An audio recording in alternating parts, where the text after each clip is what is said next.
Right, we are live. We are live. Whoop, whoop. Part 2. Welcome to the Nerdy Up North podcast. Nerdy podcast hosted by Northern Nerds. Again, I am one of your hosts, Sam. And I'm a very stressed host, Paul. And if we can have a chat check to see who can hear what, that would be very kind.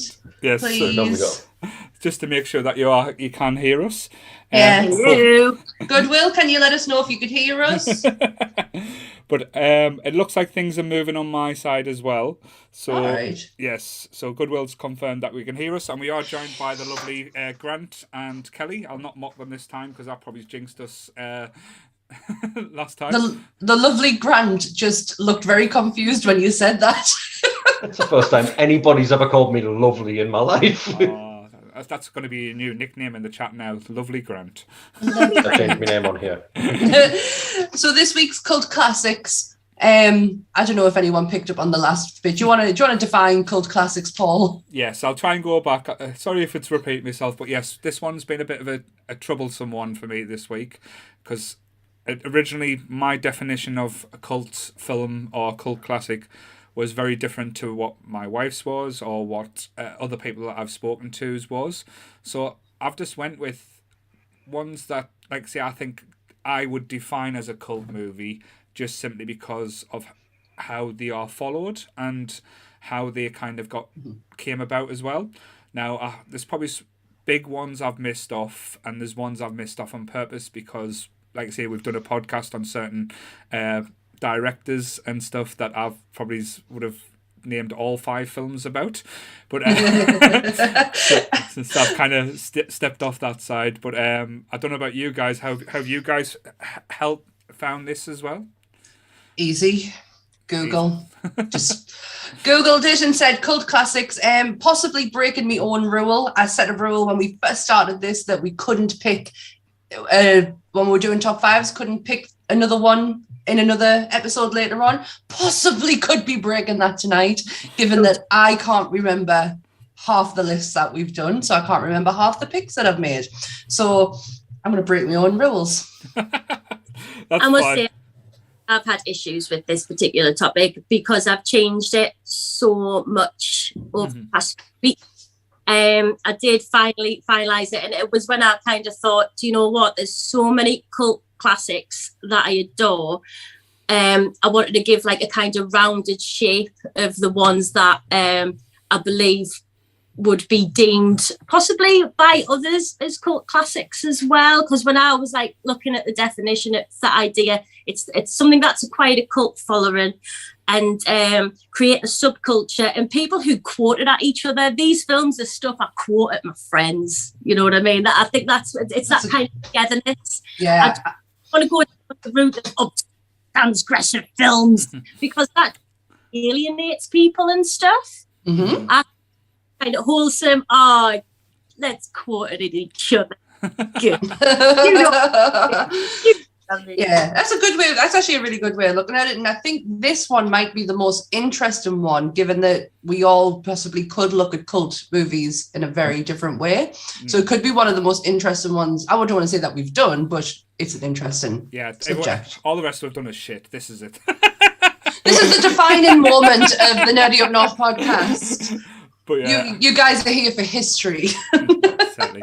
But thank you everyone in the chat as well. Like, thank you for jumping over from the shit video that didn't work to this one that seems to be working. But I'll let Sam get a disclaimer out the way, then we'll have a little bit of a discussion of like what each of us thought would define a cult movie type thing. Cool in the gang. So everything discussed in tonight's episode is our opinions and our opinions alone. If you want to discuss any topic from tonight's episode, please come and join us in the Facebook group and we can have an open discussion. What we won't have is anyone coming for us and telling us our opinions are wrong. We could agree to disagree in fandom, so let's keep it fun, keep it kind, and keep the toxic behaviour out of nerdism. Yes, let's do this. So my definition, like say what I've went for is, as I said like a few seconds ago, a film that probably didn't hit the mark as much when it originally come out, but then kind of got like a following. But then, like say, there probably is one film that was big when it first came out, but it just you can't define what I would class as a cult movie without it, I don't think. Yeah. So that's one of the picks. But yeah, like Sam said, I think what might have some interesting ones. I've got a feeling that mine and Grant's might be a little bit similar, but I could be completely wrong. I'll be over the moon if we are. But I think mine and yours might be. I don't think so. We'll see. I think I've got a few little surprises there, but actually I said I'd go last in this pick. So I know Kelly hasn't been on the podcast for a while, so we'll give the young lady the first go. So she can go first with number 1 pick there. Oh, thank you. I decided to go with cult movies in a decade sort of form. So I'm going to start with the 60s. All right. Oh, wow. So is it going to be porn? There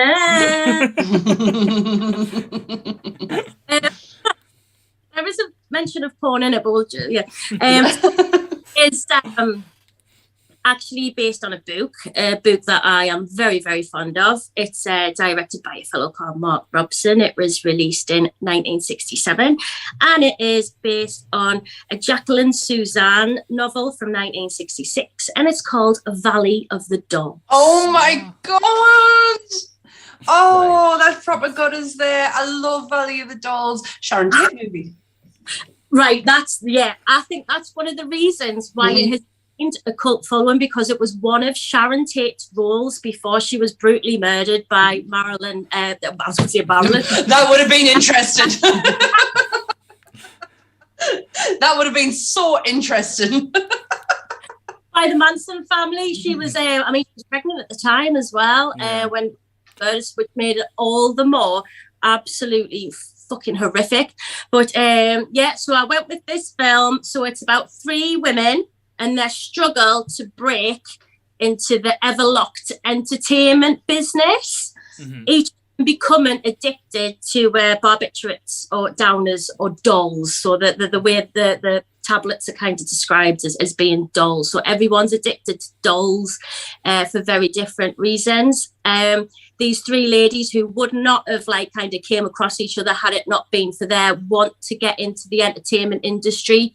You've got kind of totally different people who collide and their stories intermingle. And to be honest, it's absolute. It's what you would call nowadays the 50 Shades of Grey sort of topic, as it were, softcore porn and everyone's fucking each other and all that sort of stuff. But in the 60s, that was quite controversial.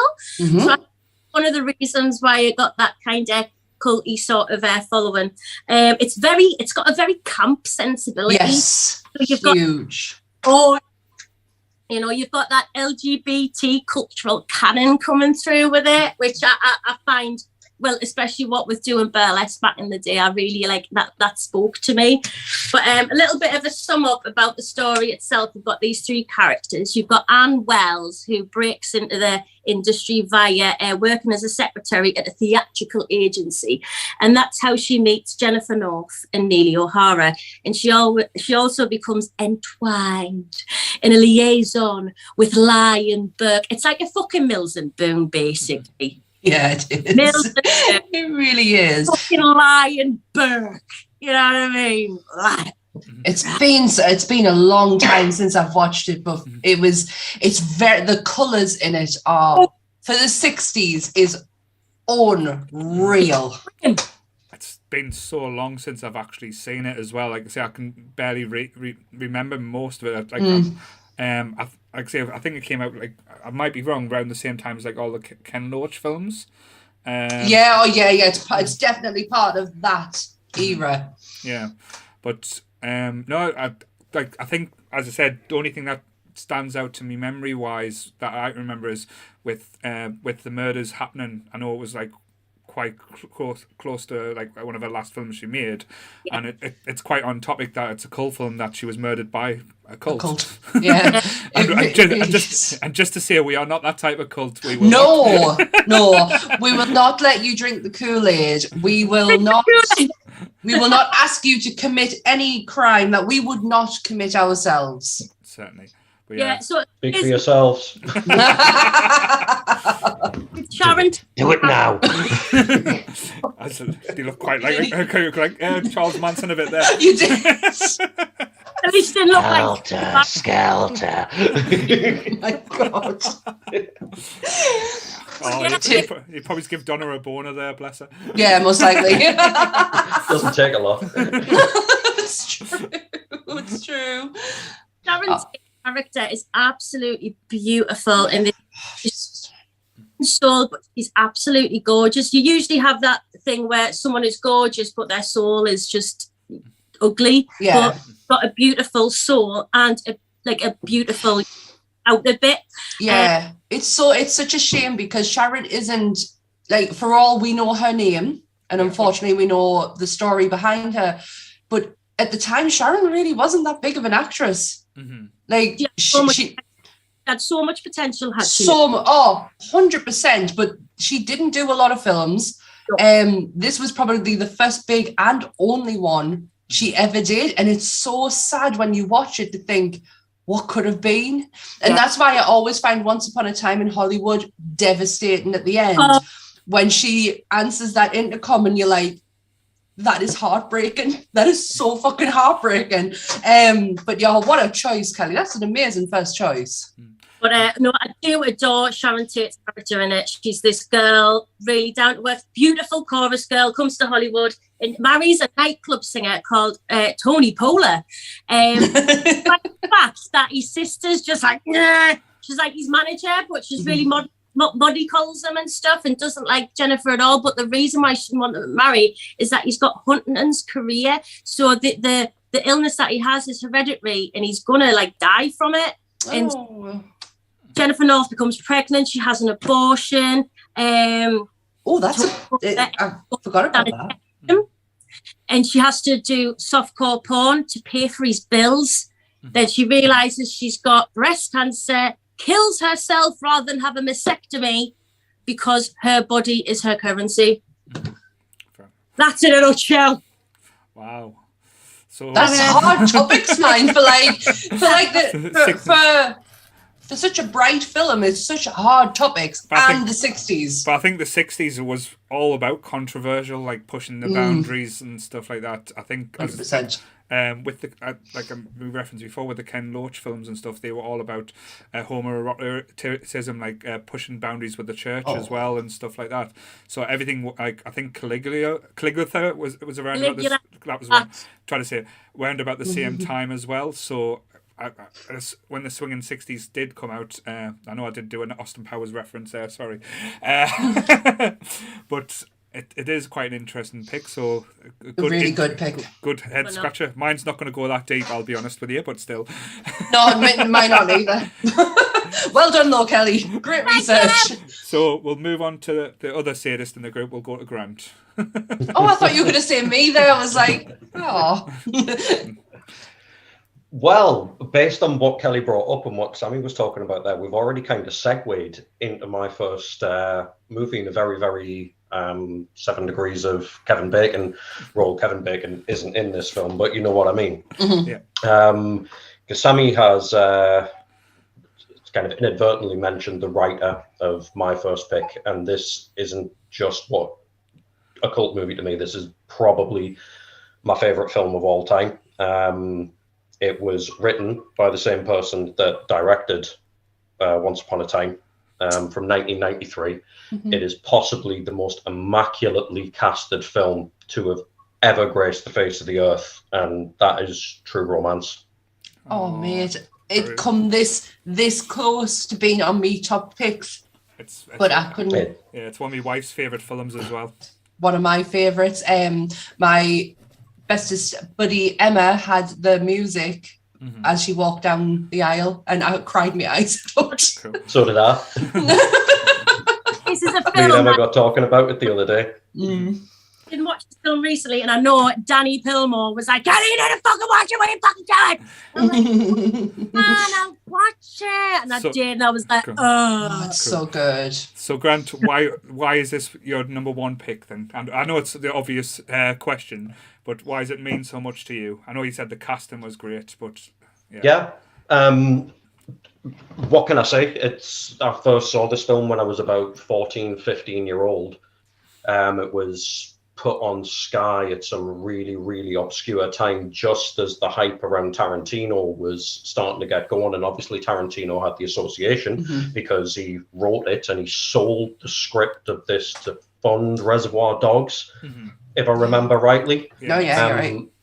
And obviously you switch it on, and aside from it being this wonderfully kind of semi-toxic Romeo and Juliet story, for those that haven't seen it, basically Christian Slater's character Clarence Worley gets bought a prostitute for his birthday from his boss, because he's a lonely nerd. He works at a comic book shop and he likes kung fu movies and doesn't really associate with anybody. And after one night together, that him and the prostitute, who's played by Patricia Arquette. I nearly said Rosanna Arquette there. I don't know why. That would have been an interesting one. Yeah, and they embark on something that's kind of halfway between Romeo and Juliet and Bonnie and Clyde, as their love for each other grows stronger and stronger and stronger. But you're watching it at the time, and you've got Christian Slater, who was big at the time, and you think, oh, okay. And then Arquette pops up, and I wasn't massively familiar with her stuff, but she's beautiful and she's a very, very quirky character. And then the genius levels of the casting kick in, and somebody pops up, and you go, "Is that?" And then somebody else pops up, and you go, "Is that?"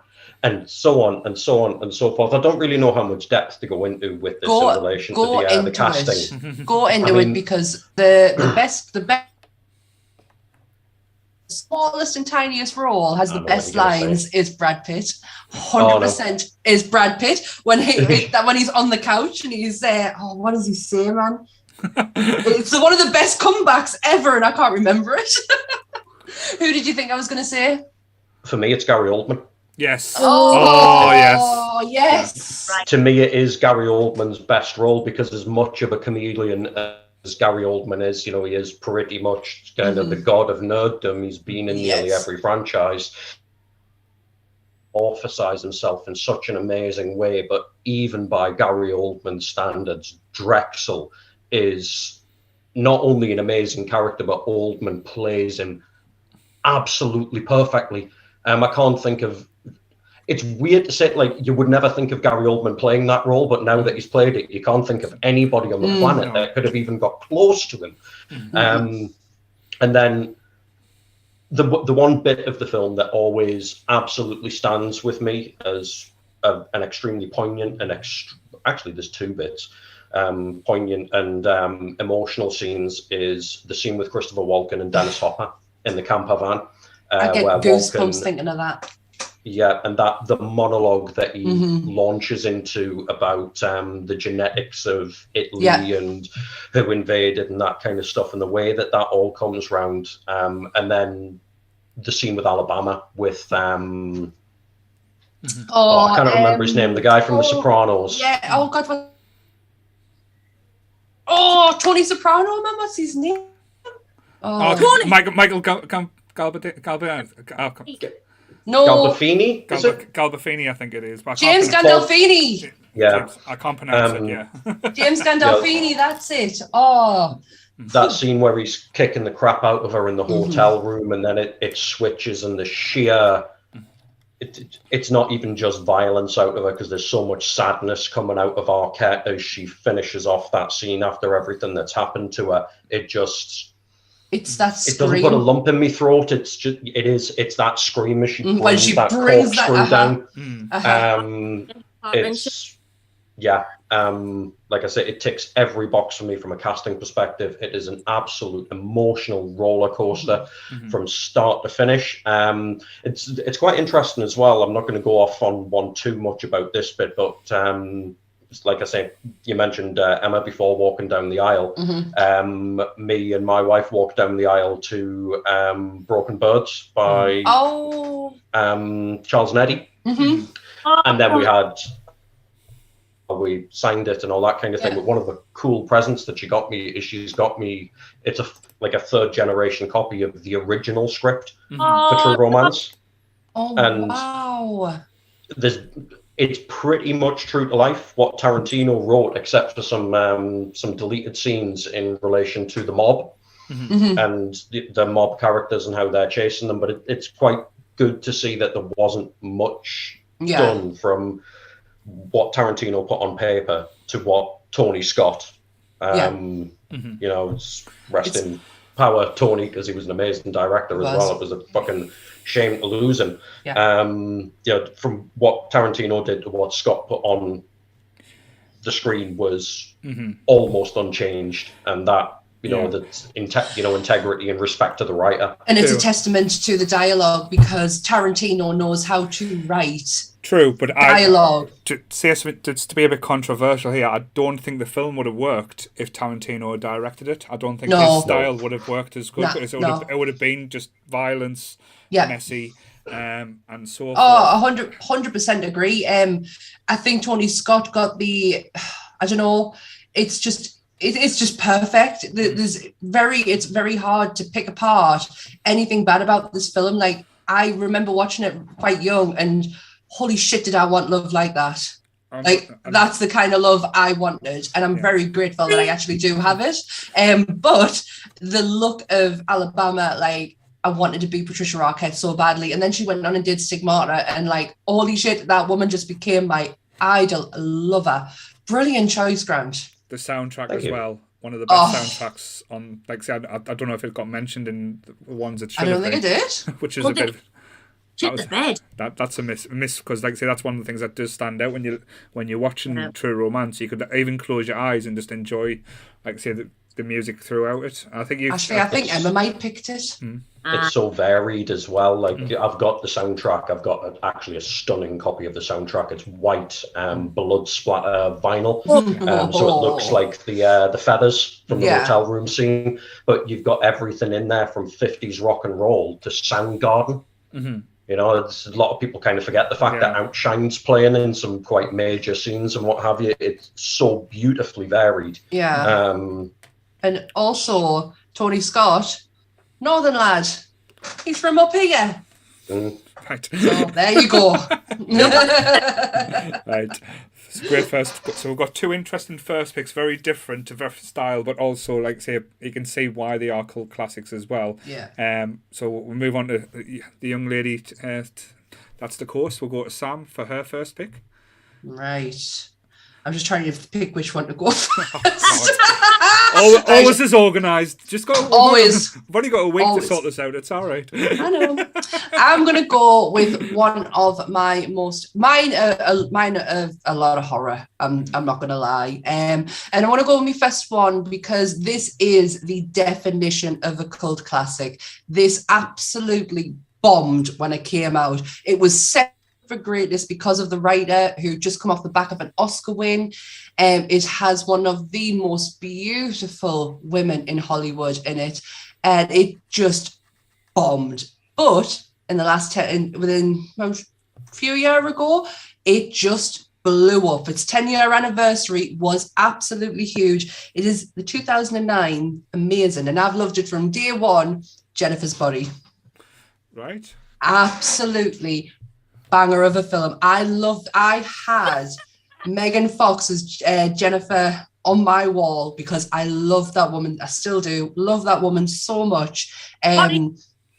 Massive. But Diablo Cody was like literally riding high off the back of our Oscar from Juno. So she was just given free rein to do anything, and she did this. And I do not understand how people don't like it. It has some of the greatest and funniest dialogue that's ever been written. I dare say that was down to more the marketing campaign than the actual film, because as you said, the film is, I wouldn't say it's one of my favourite films, but it is well done. But it was purely, like, the marketing behind it was purely based on like Megan Fox's sexuality and her look, and like even the Blu-ray when it came out, it had like, it wasn't flat, it had two bumps come out for her tits. Yeah, that's a bit tasteless, but the whole film is sexualizing Jennifer. So I kind of get it now, but I don't know what happened in the last few years leading up to the 10-year anniversary. There was just this boom of just love and appreciation for this film. It has a very young Chris Pratt in it, who gets killed, which is great. You want to go and watch Chris Pratt die? Well, watch that film. The band who sacrificed Jennifer and turn her into a demon is brilliant. It's a band of the time. Like, we all know that band. We probably all went to see that band live. Incredibly emo, incredible guy liner. Like, I love everything about it. It reminds me of another one of my picks that I have for later on because of the dialogue in it. Like, this wasn't the way that we spoke to each other, but the way that we some of the stuff that Jennifer comes out with is just hilarious. I love this film so much. I think it was a bit of a mismatch. Like I say, it was like teenage. It was almost like what happens if American Pie was crossed with The Exorcist in certain ways. But I love the transformation of Jennifer throughout as well. It's going from, like, say, the sex symbol, but getting more and more sinister.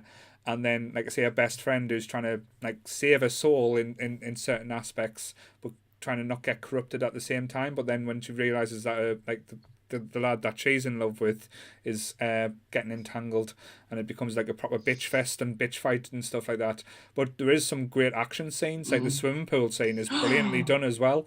So it's beautiful, isn't it? But yeah, I think with this one, the only issue we had was probably the marketing. Like I said, that's I think probably's hurt it, because I think it was either around about the same time, or was it Transformers come out? The 2009 it came out, so it was around that time. If the first one's probably out, and the second one could have been on its way out, and she was already very sexualized already from them films. Yeah.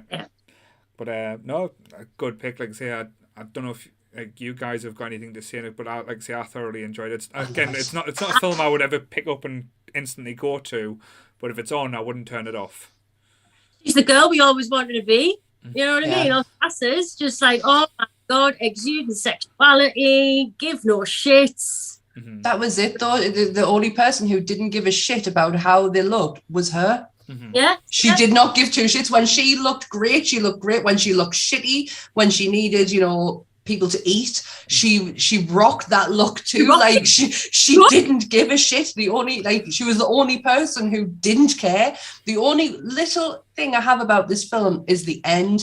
And it's just Amanda Sedgefield going from, needy, who was, a bit wet, to then going to like this badass. And it just, the transformation just, I don't know, it icks a little bit. That's the only thing. When she's all, I know she's got the demon inside of her, it transferred to her, but it's just very icky how she's, I don't know, I just didn't like the end. Maybe because I wanted Jennifer Check to win. That might have been it. Possibly. There might be an alternative cut out there somewhere. You never know. So that's my first pick, is Jennifer's Body. Cool. So I'm going to, with my first pick, I've kind of give this one away with the advertisement for this week's podcast. Like I say, the picture I used was from a very famous Halloween film, shall we say, that bombed big style because it didn't feature Michael Myers. So my first pick, and again, I would definitely class this as a cult classic because it's become a lot bigger now than it is now, is Halloween 3, Season of the Witch. Mine too. Told ya. I told ya. Yeah, mine too. So that's my second pick gone. Yes. But again, I love what they try to do with this film as well now, more than what I did then, because the idea with Halloween, after Halloween 2, there wasn't going to be any more Michael. It was going to be like each year there was going to do a different Halloween story, and it was going to be like a different fable. I don't know if they were all going to be interlinked in a way, but because how badly this film did, they shit themselves and cancelled that whole project and went back to Michael, which was such a shame, because when you watch this film now, even though it's got some weird stuff with Stonehenge, it's still it's still a fucking scary film. And the masks, and they had some balls on this film as well, because they killed the fucking kids. My God, that's the scene with the television in the testing room is one of the most horrifying scenes ever. And again, this film was made in the year I was born as well, in 1982. So classic 80s film. Just get that in there, Charlotte. But yeah, it's just like say the acting in it is great for a horror film. Like I've forgotten the actor's name. I'll try and Tom Aikens. Tom Aikens, absolutely brilliant. Like the beats, the terror in this film, and the idea of kids' masks killing kids. And some of the most iconically looking masks as well. Like they are iconic to look at. And yeah, when you try and get that as well, like if you try and buy these masks, they are expensive. I mean, look how crazy we went over when we saw the masks in the trailer. It was the first thing I noticed in like the last Halloween film. The first thing I noticed is the mask from Season of the Witch. Like this film is one of the greatest horror movies. Take away the fact that it is technically within the Halloween franchise. It's one of the greatest horror movies ever made. It really is. It has the most catchiest song that has ever been created in the world. Go on then. Happy, happy Halloween, Halloween, Halloween, Halloween. Happy, happy Halloween, Silver Shamrock. I could not resist having a Silver Shamrock mouse mark because, again, this film is genius. And also, fun fact, it has I can't remember her name from the first one, but she plays Tom Aikens' wife in the third one, who is screaming down the phone. She is the first victim in Halloween. Right. That's but yes, it was her. But yeah, it's just so good. I couldn't not pick this film. Sorry. No, I agree. That's like. Because when I look back at like the definitions of occult movies, there was a few that stuck out, and I thought, like, because a lot of them are horror films. Like, say when you look back at them, what they are I think the niche market is horror and sci-fi. Yeah. But when you think about it, there's nothing more cult than basically this film found its way, and it like I think when it came out on Netflix last year with the new film thing. This one was one of the most watched out of all the other Halloween films. Like Halloween 1 is a stone cold classic, not just a horror film, a classic movie, where I think this is a classic horror B movie. Yeah. And done in a way where it's just excellently done. And like I say, I love it. I'm just worried if we've lost Grant. Have you frozen there, Grant, as well? No, mate, I'm sorry. I saw her on me blinked. It's okay. What was I going to say? I think, do you know what's lovely about this film is that, it panned in the first place because of what Paul said with the fact that, it was going to be an anthology series. It's just lovely how the horror community has managed to find it and love it for what it actually is. Bring it back. And it really has. It's only been over the last few years that this film's just blew up, because people are starting to realize you don't need, if you understand what the plan was of the Halloween franchise, then you understand why they did this film. And Tom Aikens is a horror icon. And I wouldn't mind now, because I know they're going to do Halloween Kills. It comes out, like say that's the next one. That's supposed to be going to be the end of this part of the Halloween franchise.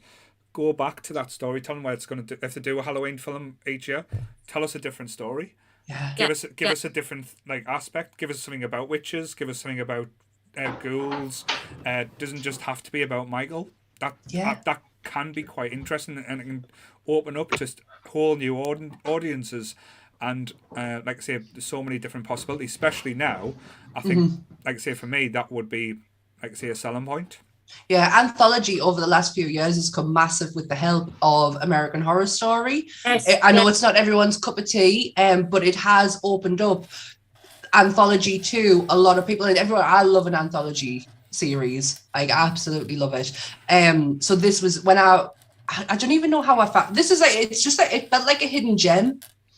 When I finally found it, because I had no interest in watching any Halloween that didn't have Jamie Lee Curtis in. I was that much of a snob, so I didn't bother. I had them all on DVD, didn't bother watching them, and then it just felt like this hidden treasure that I found, and I've loved it ever since. I watch it honestly about every couple of months. But hands up. Like, say, when I first watched, because I got the Halloween box set when I was younger, and I went through them. I sat there, because I didn't know anything about Season of the Witch. I sat there waiting for Michael to come in. Did anyone else do that when they first watched it? Absolutely. Yeah, it's that expectation, isn't it? You just think, continuity and that. But to be honest, that what kind of like captured me more was just like, well, where the fuck is he? We don't need him. Yeah. Like, is he just going to walk past? But then you get the point where he's being tortured in the room and the video is on and it's got Halloween on. The movie. Yes, it's on in the background. The thing is, though, Halloween is not Michael Myers. Do you know how Freddy has the Freddy in the title, Jason has Jason in the title? If you took them away, then yes, I could understand being pissed off. But Halloween doesn't have Michael Myers in the title, so when I was learning about Season of the Witch and like what the plan was of the Halloween franchise, it made sense. Yeah. It makes total sense because it's not Michael Myers. If it was Michael Myers as the movie title, totally get you. I can totally get why you're pissed off for, but it's not. Definitely, but like I say, as Grant always tells us, multiverse. Exactly.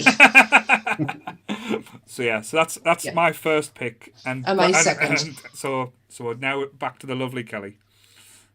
Hello, right. This is my pick, even though it's 1980, but it's just a banging the year off. I just kind of think, well, it was made in the 70s and was released in 80s, so directed by Mike Rhodes, and I think it needs a bit of a song.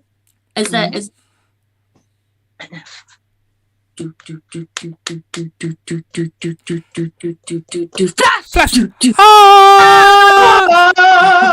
Save every one of us! Hawkman! Die!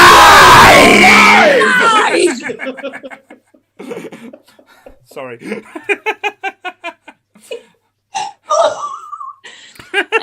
Broken Sammy. I have done this for so long. So I think we've woke Paul up. One of my childhood favourites. Yeah. Oh, do you want to know something? I've never seen it. Oh. Fuck the fuck off. This is why I'm not allowed to take part in the live podcast, SunnyCon. But this is why I've got to moderate for. But Kelly Moon's got a good story. She's actually met Brian Bressett. Oh, I'm so jealous. Yeah. But yeah, wonderful. Kelly, take it away. Tell us all about this movie. It's a space opera film. Based on the comic strip. So there you go. You got nerdism already in there. It's based on a comic strip. I love the beginning where it's just got fucking zoomy bits of the comic strip zooming in, and then you've got fucking Freddie Mercury giving it the save everyone, class fuck mint. Anyway, so if you haven't watched this, we have quarterback sports person Flash Gordon allies with Dale, love interest, and Hans Zarkov, career scientist, to save the world by uniting warring factions on planet Mongo to defeat Ming the Merciless, who wants to destroy Earth. What's not to like? You know what I mean? Let's be honest, it hasn't aged well, to be honest. It's got some very stereotypical aspects in that, again, in today's market, but again, it was very of the time. But thing is, when I watched it, I didn't get it. A little bit like with Labyrinth, where I didn't notice David Bowie's massive cock. You know what I mean? And his not preference for you clearly weren't looking at it then. Not looking for it, don't see it. Cult following, obviously, for the fans of sci-fi and fantasy. And you've got, as I say, when we say, like, with cult films, the quotable elements. I mean, fucking Gordon's alive. Fucking mint, right? And then you've got like the influence. I know Edgar Wright, his visual influence for Scott Pilgrim versus the World was all down to Flash Gordon. You know what I mean? All right. And Martin's just pointed out in the chat as well. The Ted movies had huge elements of Flash Gordon in as well, which was taking the piss totally out of it, but done brilliantly well. Yeah, I mean, do you know what? I remember watching this as a kid. I always used to have to fast forward the bit when that hot man had to have his hand chopped off. Didn't enjoy that. That upset me. When he put it in he's the tree planet. He puts his hand in. He's like, "Ooh, save me!" It was very Dune in that point where put your hand in the box to show that you're worthy type thing. That freaked me out as a kid. Good people in there. You've got was it Timothy Dalton? Yep, as a space Robin Hood. Class, love that. You've got Richard O'Brien kicking about there, which is always good. Oh, I didn't know that. Oh yes, he's one of the tree people. And the soundtrack is just phenomenal. Class. When they're going into space and everyone's like, and it's just like it's all fucking Queen. And I'm sorry, Queen's fucking mint. To be fair though, it is definitely a cult classic when the music soundtrack does better than the movie when it comes out. Fair enough. What about the bits though, right? One of the bits that just fucking decks the shit out of me is when he's in like Ming the Merciless' big fucking massive room and all the he's playing American football with the eggs. That was the most ridiculous thing in the world, but it worked so well. She's doing this with her arms and that. I'm like, what's this bitch doing? I love it. And the best eye makeup in any movie ever. Fabulous. Costumes, fabulous. Lovely. I really, really enjoyed it. One of my favourite bits is like near the beginning, actually. It's when Ming the Merciless has got a weather machine and he presses the button. It's like acid rain. Presses the button, hurricane, and he's gone. But who played Ming? Because it was the guy he was in Star Wars as well, wasn't he? He was in The Exorcist as well, wasn't it? Oh, Max von Sydow. Max von Sydow was Ming. Was he? I'm sure of it. Am I wrong? Please tell us if I'm wrong. You know what? Come on, chat. Come on, catch up. But I think it had like obviously it's Star Warsy vibe to it. So well, Star Wars was actually based on the comic of Flash. That was elements that George Lucas took from was the old 1930s, 1940s comic of Flash Gordon. Because I don't know if people thought they were going off the back of that. No. Basically, most sci-fi, most modern day sci-fi comes from Flash Gordon is the starting point. If we didn't have Flash Gordon, we wouldn't have what we have today. It's just class, and do you know what? If we're going to go deeper with the meaning of it, he unites the ununited to get that guy with the weird eyebrows. It's Max von Sydow. Right. I thought it was, but I didn't accept because I haven't seen it. I just remember the songs and just Hawkman dive. And I wish I had the voice of Brian Blessed. Kev. Oh, who doesn't? But yes. That's all I've got, to be honest. Just go Flash. Excellent. Yeah. So yeah, that's a good second pick. It's definitely two different tones there, Kelly. So you're definitely taking it up a notch. So Grant, how are you going to beat Flash Gordon? Great. Well, I'm going right off the deep end now.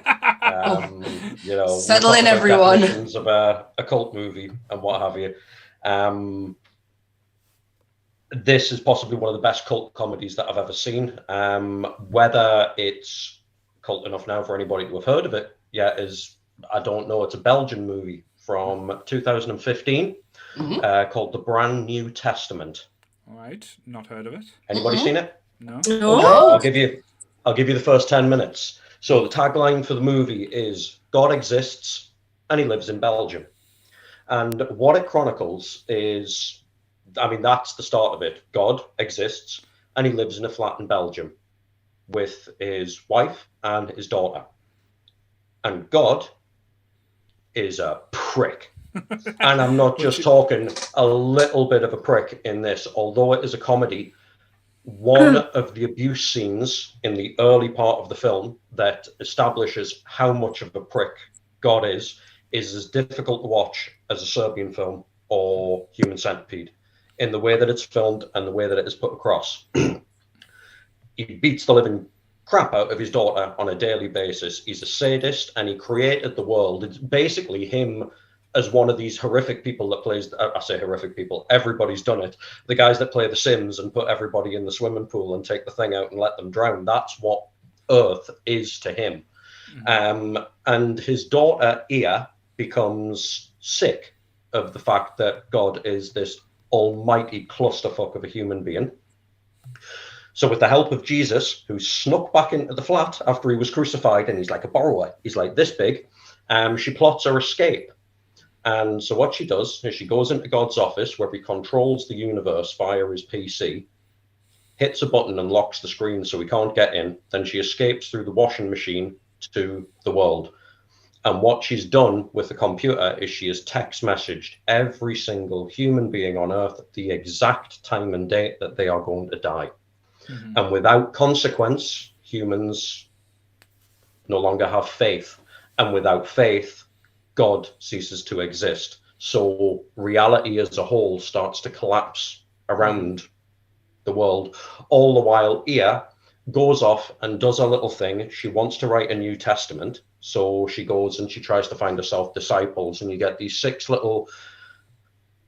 Some of them are meaningful, some of them are comedic, some of them are tragic. The little stories of the 6 people that she meets while she is basically getting her disciples. You get the little backstory for each and every single one of them. Should I go full spoilers here? Yeah, go for it. Yeah, go for it. I'm loving this. So we get the little, storylines and what have you. And what happens during all of this is God becomes extremely angry at the fact that he can't control the universe anymore. So he escapes the flat as well. The flat, basically, if you go to the back of the washing machine and crawl down, then you can crawl down into the world. So God appears on Earth, and because everybody has lost faith and because he's bred such contempt and anger into humanity for his own amusement, he appears on Earth as this scruffy, disheveled old man, and nobody shows him any empathy, nobody shows him any sympathy, nobody shows him any love, which only furthers God's anger. And he basically he doesn't get his comeuppance, so to speak. Obviously, if they then went and killed God, that would be all a little bit maybe too much for some of the more Christian amongst the world, although it's not like that hasn't been done in a movie before. But it's just it's a beautiful piece of cinema.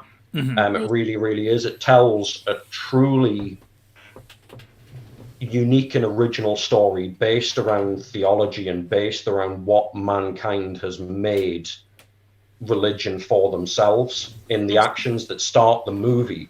It shows what is wrong with mankind's faith when they put too much faith in religion, because the moment that they realize there is no consequence, everything starts to collapse. And I'm going to stop there because there's still quite a bit of the movie to go after that. But when I first saw this film, it absolutely blew my socks off. And that's not just because a woman has sex with a silverback gorilla in it. Minor spoiler, no context. That happens. And you will laugh your fucking ass off when she does. It's not the love scene from Top Gun. But take my breath it's not away. Yeah. That will take your breath away. Bloody hell. Like I said, it's got all these different elements. Obviously, a chick banging a gorilla. It's not done in an abusive way. That's one of the comedic elements to it. But Right. likewise, I said, within the first 5 minutes, that scene where he decides to discipline his daughter and you establish how evil God can actually be. It's another one that pulls every emotion out of you when you're watching it. What's it called again, Grant? The Brand New Testament. The Brand New Testament. So when I said me and Grant might have similar picks, I was totally wrong. And when I said me and you would have similar picks, I was right. There's only just been one. Didn't I get your niggas Well, in a bunch? let's wait. So yeah, a very That's interesting one. really I urge you all to interesting. watch it. I really want to watch urge it. you all to watch it. It was shortlisted for the 2016 Oscar for Best Foreign Film, but it didn't make the cut. And as a result of it not making the cut, it wasn't that long ago, but it was still at a time before a lot of the streaming services were establishing themselves and giving us really, really good access to foreign films. You know what I mean? Obviously, we had our surges of Japanese horror. Yeah. And there was a surge in German thrillers in the sort of mid 2000s. But other than that, there was never really been the access to foreign cinema that we have now to give us stuff like Squid Games and stuff from all over the planet. You know what I mean? Yeah. Oh, definitely. Italian horror is some of the best horror ever made and the most difficult to get a hold of. Dario Argento is God. Oh, Dario Argento is God. You can always get your hand on it though if you've got the internet and means. But yes, but Dash you up north. I gotta brace myself to that. But it sounds amazing. It does. You very much sold that film. But me and Kelly were gripped. But it's interesting what you say though, because as you said, Italian horror, I think in the late 80s, early 90s was the big things, and it moved to Spanish. So with the Spanish horror, that's where, like I say, it quite went in, as far. But it's great when you get all these different times. I know, like I say, especially in lockdown, there was a lot of like I say, Eastern European movies that came out that were not far superior to what there was I forgot what it's called now. It was a Blood Red with a vampire on a plane. Where she was basically looking after her daughter and she was trying to not to kill where they got took over by hostages. And she was basically spending the time trying not to infect people. But it was just such an interesting take. But like I say, I think as Grant said, there's a lot of foreign movies that's coming out now that are doing interesting takes, but that one sounds a little bit up there. Really does. It sounds very thought-provoking, but in a good way. Certainly. Yeah. So awesome pick. Cool. So Sam's missed a second pick because we had the same one. So I'll move on to this one. Again, you'll be surprised. It's another 80s film. What? You? 80s? But what might surprise you, this is my last 80s pick. Bloody hell. I know. So I do think this one is the definition of a cult classic. I've got a feeling we've got the same one. Go on. So I'll do a little speech for you as well, because I love this speech. I cried when I first read it because it was just beautiful. I've seen things you people wouldn't believe. Attack ships on fire off the shoulder of Orion. I've watched sea beams glitter in the dark near Tyrannosaur Gate. All those moments will be lost in time, like tears in the rain. Oh no, it's not on my pick, but oh my god. Blade Runner.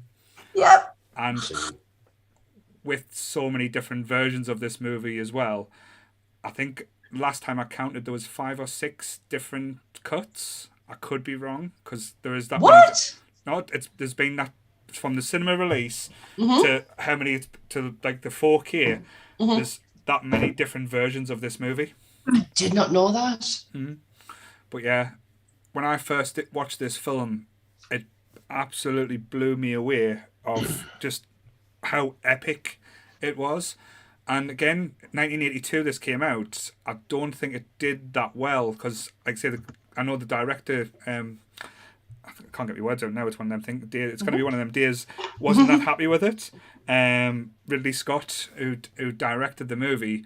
That's why there's been that many director's cuts. There's been my one I preferred was the VHS cut where they put the voiceover in, so it had the very film noir outlook and had Harrison Ford's voiceover. But I don't think that wasn't the cinema release, and I don't think that was what you can get on DVD now. But honestly, from start to finish, if you look at the cast as well, Harrison Ford, Rutger Hauer, Daryl Hannah, absolutely, and it's just so well done as well. And I love the whole how they find out the replicants, where they're sitting there and they ask the questions, and they're just simple questions, and then from their reactions, and you can tell if they're human or not. And Daryl Hannah in this movie is absolutely beautiful. Daryl Hannah in life is beautiful. Oh God, I agree. In this movie, stunning. But yeah, there's not a bad aspect to the movie. And I love the end as well, where it asks the question: Is he a replicant or not? That's what I always loved. I always like to think. I know they brought out the sequel, which wasn't that bad. It just looks better than it actually the story was in my views. But this one, I can't fault it. And this to me is the definition of a cult classic. Yeah. Did Ridley Scott do the second one? I don't know. I think so. Yeah. I think he produced it. I'm not sure if he directed it or not. I remember seeing his name on it. Mm-hmm. Do you know the Scots are not just northern lads? They're from County Durham, and I often wonder, especially with the. Thank you, Kelly. Yes, we are pickackers. I just often wonder that the Northeast is very known for its state, like the industries that we've like worked in, like mines and the ships and stuff like that.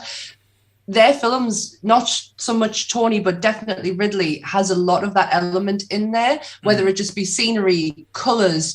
Does that make sense? Or am I just talking a lot of shit? No. Like I said, even now, like the special effects, like a lot of it was practical, and I love watching the making of a Blade Runner as well, because the way they've done the practical effects, they made like the future look dirty, gritty, but also futuristic, which a lot of films at that time couldn't get the right balance.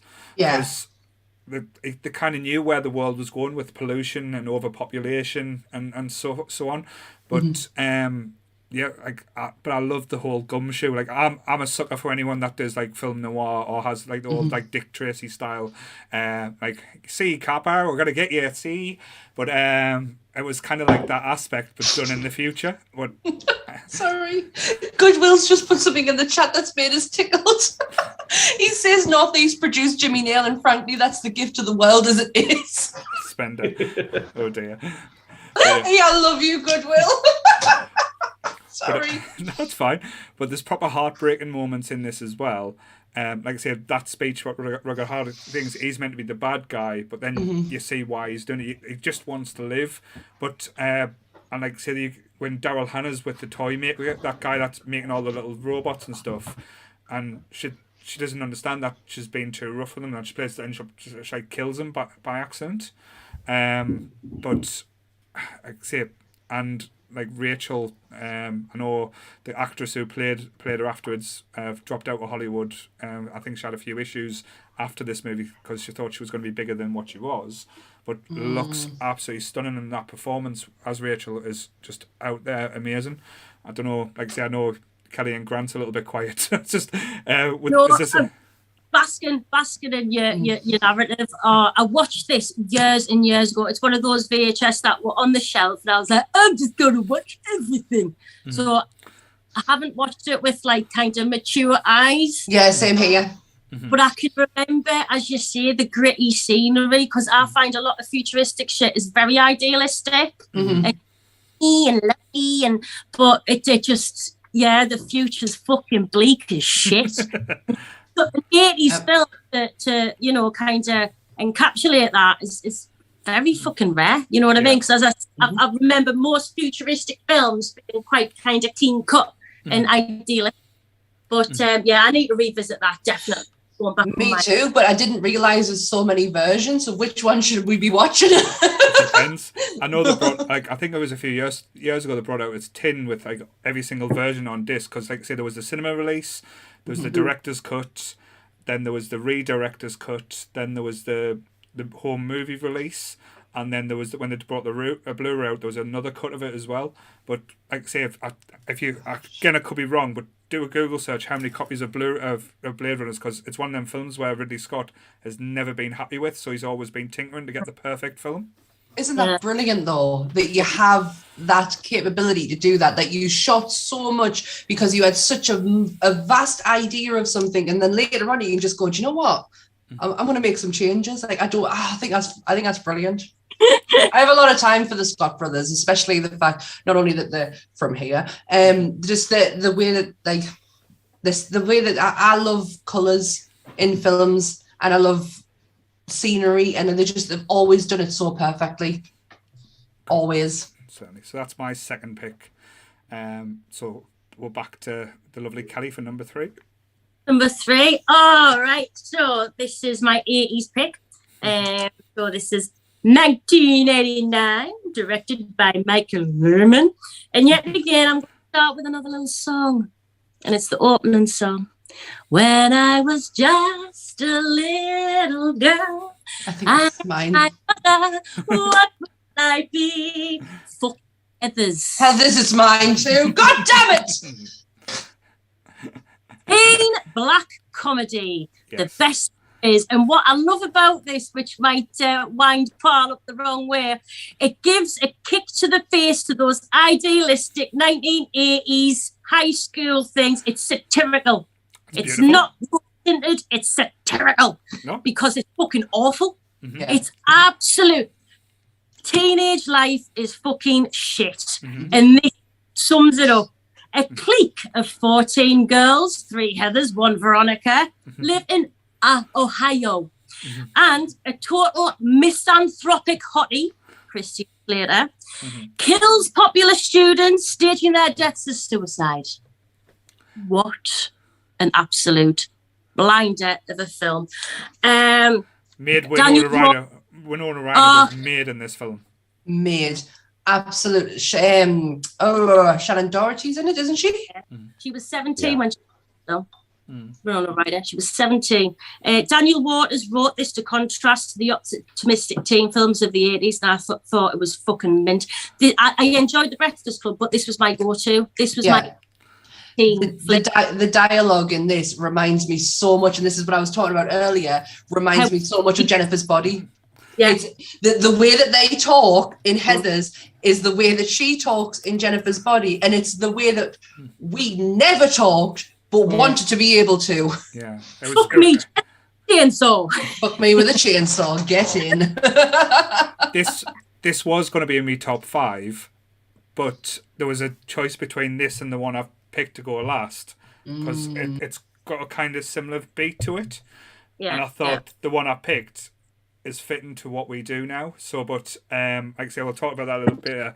But Heathers was such a bleak, realistic, because that's how cliques and people did act in school and push people around. Mm-hmm. And it's just basically going to the ends of what you can be pushed to do. Yeah, And I know they tried to remake this as a TV show last year. Yes. There's also a musical as well. Yeah, it's a musical. It was going to be remade into a TV show. Why did they stop it? They stopped pandemic happened. The pandemic happened. So they've done the pilot, so that you can watch the pilot online. It's very strange. It's nothing like Heathers what we know of. It's very much of the Heathers of the social media type thing. But I wouldn't have got obsessed with it. But as I said, this, with me being a bit of a loner kid at school, because like I say, I didn't fit in where most places I hung about with. I kind of related to this and The Breakfast Club. The Breakfast Club was what I wanted to be, but Heathers was kind of like what life was. Yeah, totally get that. I am very much a Veronica. I never fitted in with any of, the girls in my school. I was friends with them, but we were never the same person. And that is just so Veronica in this film. Like, she was friends with all the popular girls, but she really wasn't one of them. And I relate so much to that character. Obviously not the murdering part. Otherwise, or am I? If you don't hear from Paul for a while, just you know why. I'll give someone a sample of me handwriting as well, so Sam can't get that copy. Oh, this had to be one of my picks. It is the definition of a cult classic. Heathers is up there. Martha Dump Truck. The dump truck. Way through, right? Who a little fucker. It's just this cynical teen life where suicide gives the already popular teens a worshipped and idolised status that they do not deserve. No. They're all vapid, fucking just cretins. Yes. But because they commit suicide, they become almost ethereal. I love my dead gay son. It's just like, he hasn't got that fucking, like, he hasn't got any depth. He's just a horrible, horny jock. You know what I mean? And it's awful because then you've got like some people who are actually drawn to commit suicide and then they're ridiculed for trying to like the popular ones, and it's like, no, they want a way out. But to be fair though, with Heather's as well, Heather's been as so well done. Like I say, we wouldn't get films like Mean Girls if it wasn't for Heather's. Absolutely. Also, if anyone's a fan of RuPaul's Drag Race as well. Yes. There was, I forgot what season, but the season it's with season 6. with It's Ginger Minj and Raja. No, not Ginger Minj. No, it's season 6 with Gia Gunn and Adore Delano, and they do. No, you think they do the. Oh, am I thinking of the Scream one? What I'm saying? No, I'm thinking of the Scream one. Sorry, no, it's not. They called themselves the Heathers. That was the that was season 2. That was Raja and Carmen Camara. Sorry, I thought you meant the challenge because they did a lot of dialogue from Heathers in the Scream challenge with the Fuck Me With a DeLorean. Yeah. No, it was basically the group that they called themselves because that's what they used to bully the other contestants. The Boogers, the Boogers they're called. Yeah, it was Raja and it was that was like season 3. It was early ones, but yeah, I remember that because even the reference points were still like going through and being used. Cool. But you've got that lovely symbol in the film of the red scrunchie. Red scrunchie, which gets passed on to Heather Duke, and then at the end, there's a new sheriff in town where she's just covered in fucking soot. Because she's just like her boyfriend blew himself up and she lit a tab on the fucking flames. And then she goes up to Martha and goes, got to mind. It's prom night. Let's watch some movies and pop some popcorn. Class. But it was the first time I was introduced to croquet as well. Oh, yeah. Croquet. And you've got fucking Christian Slater trying to be Jack fucking Nicholson. Great. When is he not being Jack Nicholson? I know. Oh, my mimicry here. Why would you play crochet? I don't get it. I never got that in that film. Like, it's the most boringest game ever. It was a very British, upper class thing, but in Midwestern America, it was like very not in the same place it should have been, but it kind of worked with that group. It was something that they had that was theirs, and if anyone tried to play it, they would look ridiculous. Yeah, you know what I mean, because they could do whatever they want. So, but no, I love that film. Like it's just, I remember watching it as a kid and just thinking, "Oh my word, that's ace." Very good. Yeah. It was a quintessential 80s though as well. Very much so. Very brightly coloured. It was Sharon Doherty, the one who wasn't a Heather to start with, but then became one at the death of someone else, didn't she? That was her. Because in my head, I can see Alyssa Milano for some reason. She was the green Heather, because everyone was the colour of the croquet ball. So you've got Heather Duke, who was red, Heather McNamara, who had sex with one of the jocks who killed themselves. So she was devastated. So she kind of just went out the ether, and then Heather Duke took the crown. She went into Heather Duke, opened it, and he gave her she as if to say right. And she does the whole the class poll of like, it's like, I'm gonna die at the pep rally. I have decided to die. And great.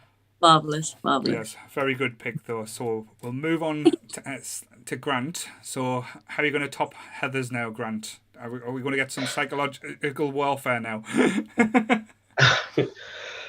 With my next pick, I'm going to who I believe is the king of cult directors by an absolute country mile, especially for his work in the 80s and the early 90s.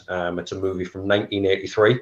That set an amazing standard for visual special effects, very much concentrated on the first technology revolution that we had in the early 80s when, the electronics were starting to get smaller and, color TVs had become very, very widely distributed and all that kind of stuff. The film I'm talking about is 1983 David Cronenberg movie Videodrome. Yes! Wow. I still don't understand this movie.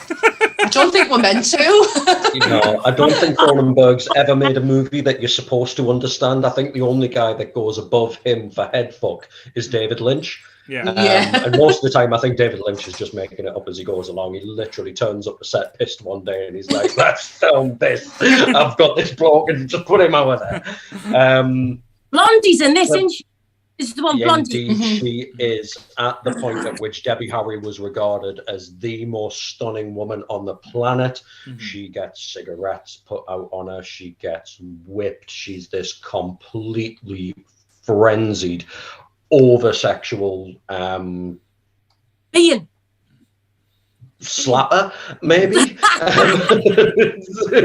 I didn't expect that word. Describe Debbie Harry. A character in the movie. Most definitely, she is. Has everybody seen it? It's been a long time. I've one of them films where I've watched it, didn't understand it, didn't know if I liked it. Thought James, what's he called? James Wood was brilliant, but I don't know why he was brilliant. But it's just been absolutely like watching it, going, this is so weird. I'm scared. Am I meant to be turned on? Maybe a little bit, but I don't know.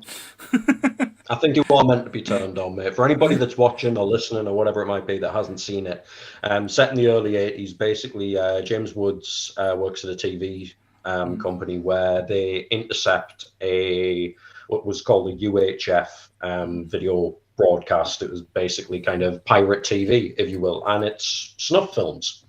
And they're constantly are very sexualized snuff films, might I add. We're not talking just people getting murdered. It's kind of an extreme BDSM narrative that they have going on. And in trying to work out where this is coming from and whether they can broadcast it or not, weird stuff starts to happen. And basically how it ends up panning out is that the TV signal itself is kind of psychoactive and has a slight sort of it suggests that it mutates people as well. For anybody that's watching that's of the younger generation, you've probably gone through the Cronenberg reference without realizing it in Rick and Morty. Yes. Where he goes and it's the one where he fucks up with the flu virus and turns everybody into praying mantises. Grant's horse is awake. Yeah, they are. So the reason that reference is because of these Cronenberg movies in the early 80s where there was a severe level of mutation in the special effects. Very, very memorable scene where James Wood's sitting there in his couch watching the TV, watching the broadcast, and all of a sudden Debbie Harry appears on the screen in front of him. And he starts trying to crawl into his TV set in order to get to her because reality is breaking down around him. Visually stunning. Screenwriting wise, as Paul said, it screws with your head a lot. There is definitely a chance that after the first or second or ninth or 10th time you've watched this film, you still won't have a fucking clue what is going on. But so much of the imagery epitomized what everybody was trying to do in the early 80s, pushing the boundaries. Yeah. Much the same as we got with Kelly with a Valley of the Dolls. It was at a time, the video nasties and all of that kind of stuff, especially in the horror genres and the sci-fi genres. Everybody just wanted to make something that was a little bit more fucked up looking than the last one. Yeah. And Cronenberg achieved this spectacularly to the point where the imagery is still getting quoted in not kids cartoons, but cartoons 40 years later, nearly, with Rick and Morty just throwing out there, the Cronenbergs, Morty, I've created a load of Cronenbergs, and a lot of people don't know what it means. This movie is what that episode means. I think I took the piss in Family Guy at some point as well. This is going to sound so wrong. It was one of them movies I watched because I think like Channel 4 used to do like really horror films or like say the sexploitation movies on like say a Saturday or Friday night after midnight. So I was kind of staying up watching them just to try and like get a little bit of get me kicks out of the way somehow. Get some boob. Get a little bit of boob, and hopefully, but watching that and going, oh, this looks like it's going to have a bit of kinky enough in it. Then when he starts putting his hand inside his own chest, it's like, what the fuck? I wanted boob, not this. It's like, this is the hottest wank I've ever had in my life. Oh my god, the most confused wank you've ever had in your life. Why is this happening to us? But like as you said, Grant with Debbie Harry being in it, she was absolutely stunning. But didn't it? I might be getting mixed up. I'm thinking Society as well, where like was there an orgy where they all stopped melding into each other? Society. That was Society, wasn't it? Yes. I always get them two aspects kind of melded into one, but it's just. It stuck with us. That's the best way I can describe. And till the day I die, I'll never forget this film. I don't know if that's a good thing, but I think that is a good thing. I think because you can still question it, and you can go back and watch it again and go, I get that bit. I still don't get this bit, but I get. You know what I mean? You can go through that film for the rest of your life and try and pick up the pieces of it. I think that's brilliant film work. That's why I love Tusk for. Because it makes the you ending think. line to it as well. That's gets quoted all the way through, but just the camera going in on James Woods as he's as the monologue is going when he's got the gun to a hand and he just stares down the camera and goes, "Hail to the new flesh," and blows his own brains out. It's a very, very iconic moment in cinema for me. That ending scene, beautiful cinematography, beautiful special effects, absolutely chills you to the bone. And for the hour and a half that preceded it, you have no fucking idea what happened. I feel like Kelly's looking around for noise when it's Grant that has noise in the background. Like I've just seen her look around and it's Grant's dog shaking its ears. We're babysitting a staffy at the minute, Marvel. Right? He's kicking off downstairs, and I can hear. But obviously, you can hear Grant. Like I thought you were reacting to Grant's background noise. No, it's like I've got a 10-stone dog less than 3 feet away from me that's decided I'm going to itch my face. That's not a dog. You own a horse. It's okay. It's just going back to sleep now. Oh, bless her. But yeah, so great pick. Like I said, again, I thought that one would have been coming up. There was no way I was going to fucking pick it, but because then you have to explain the strange wank. Or oh no, I've got no fear of that. Got no fear of that. Like I say, I've In fairness, for the last 3 days, I've been juggling that, Scanners, and Naked Lunch, all Cronenberg movies, going, which one do I want? Which one do I want? Which one do I want? But yeah, I would say that one's more the cult classic than the others, and I think he's just a cult classic director, as you put. Very eclectic. I don't think he'll have. Well, he's got his own fan base, but I don't think he'll ever hit like he'll never get a job with Marvel, shall we say? No. The MCU are not knocking on Cronenberg's door. That's for damn sure. I would love that. That'd be awesome. So bless. Poor Sam's had one of her picks taken up again, which always seems to happen. Bless you. So I'll go with my next pick. So it's me one and only pick that kind of delves a little bit into the superhero realm. It was for 2010. The director is probably one of the biggest directors in the world at the moment. He's just having hit after hit after hit. He can't do any wrong, even though Disney tried to sack him. James Gunn. The cast in this is absolutely brilliant. Rainn Wilson as the I've got trying to get his name right. The Crimson. I can't remember his name now, but it's super. So it stars Elliot Page, Liv Tyler, Kevin Bacon, Nathan Fillion as well. But it's basically this guy whose wife leaves him and he can't accept it, and he has a mental breakdown and decides that he's going to be a superhero. And he basically just walks up to people and just starts writing all these injustices that he sees. Like someone cuts in line in while he's waiting for something at the post office or the coffee queue. So he runs off in his car, gets his red crimson jumpsuit, which is his outfit, and just walks up to him and smashes him dead in the face with a wrench. And you see it bloody and messy, and you see the people walking around saying, "What the fuck's going on?" And he's just running down the street, people chasing him because he's got this wrench in his hand. But he just basically, like, his catchphrases in it is great. It's like, "Shut up, crime." And he has like these hallucinations, but it's like basically Dwight from The Office, just going like mental, and like Elliot Page, well, she was Ellen Page at the time,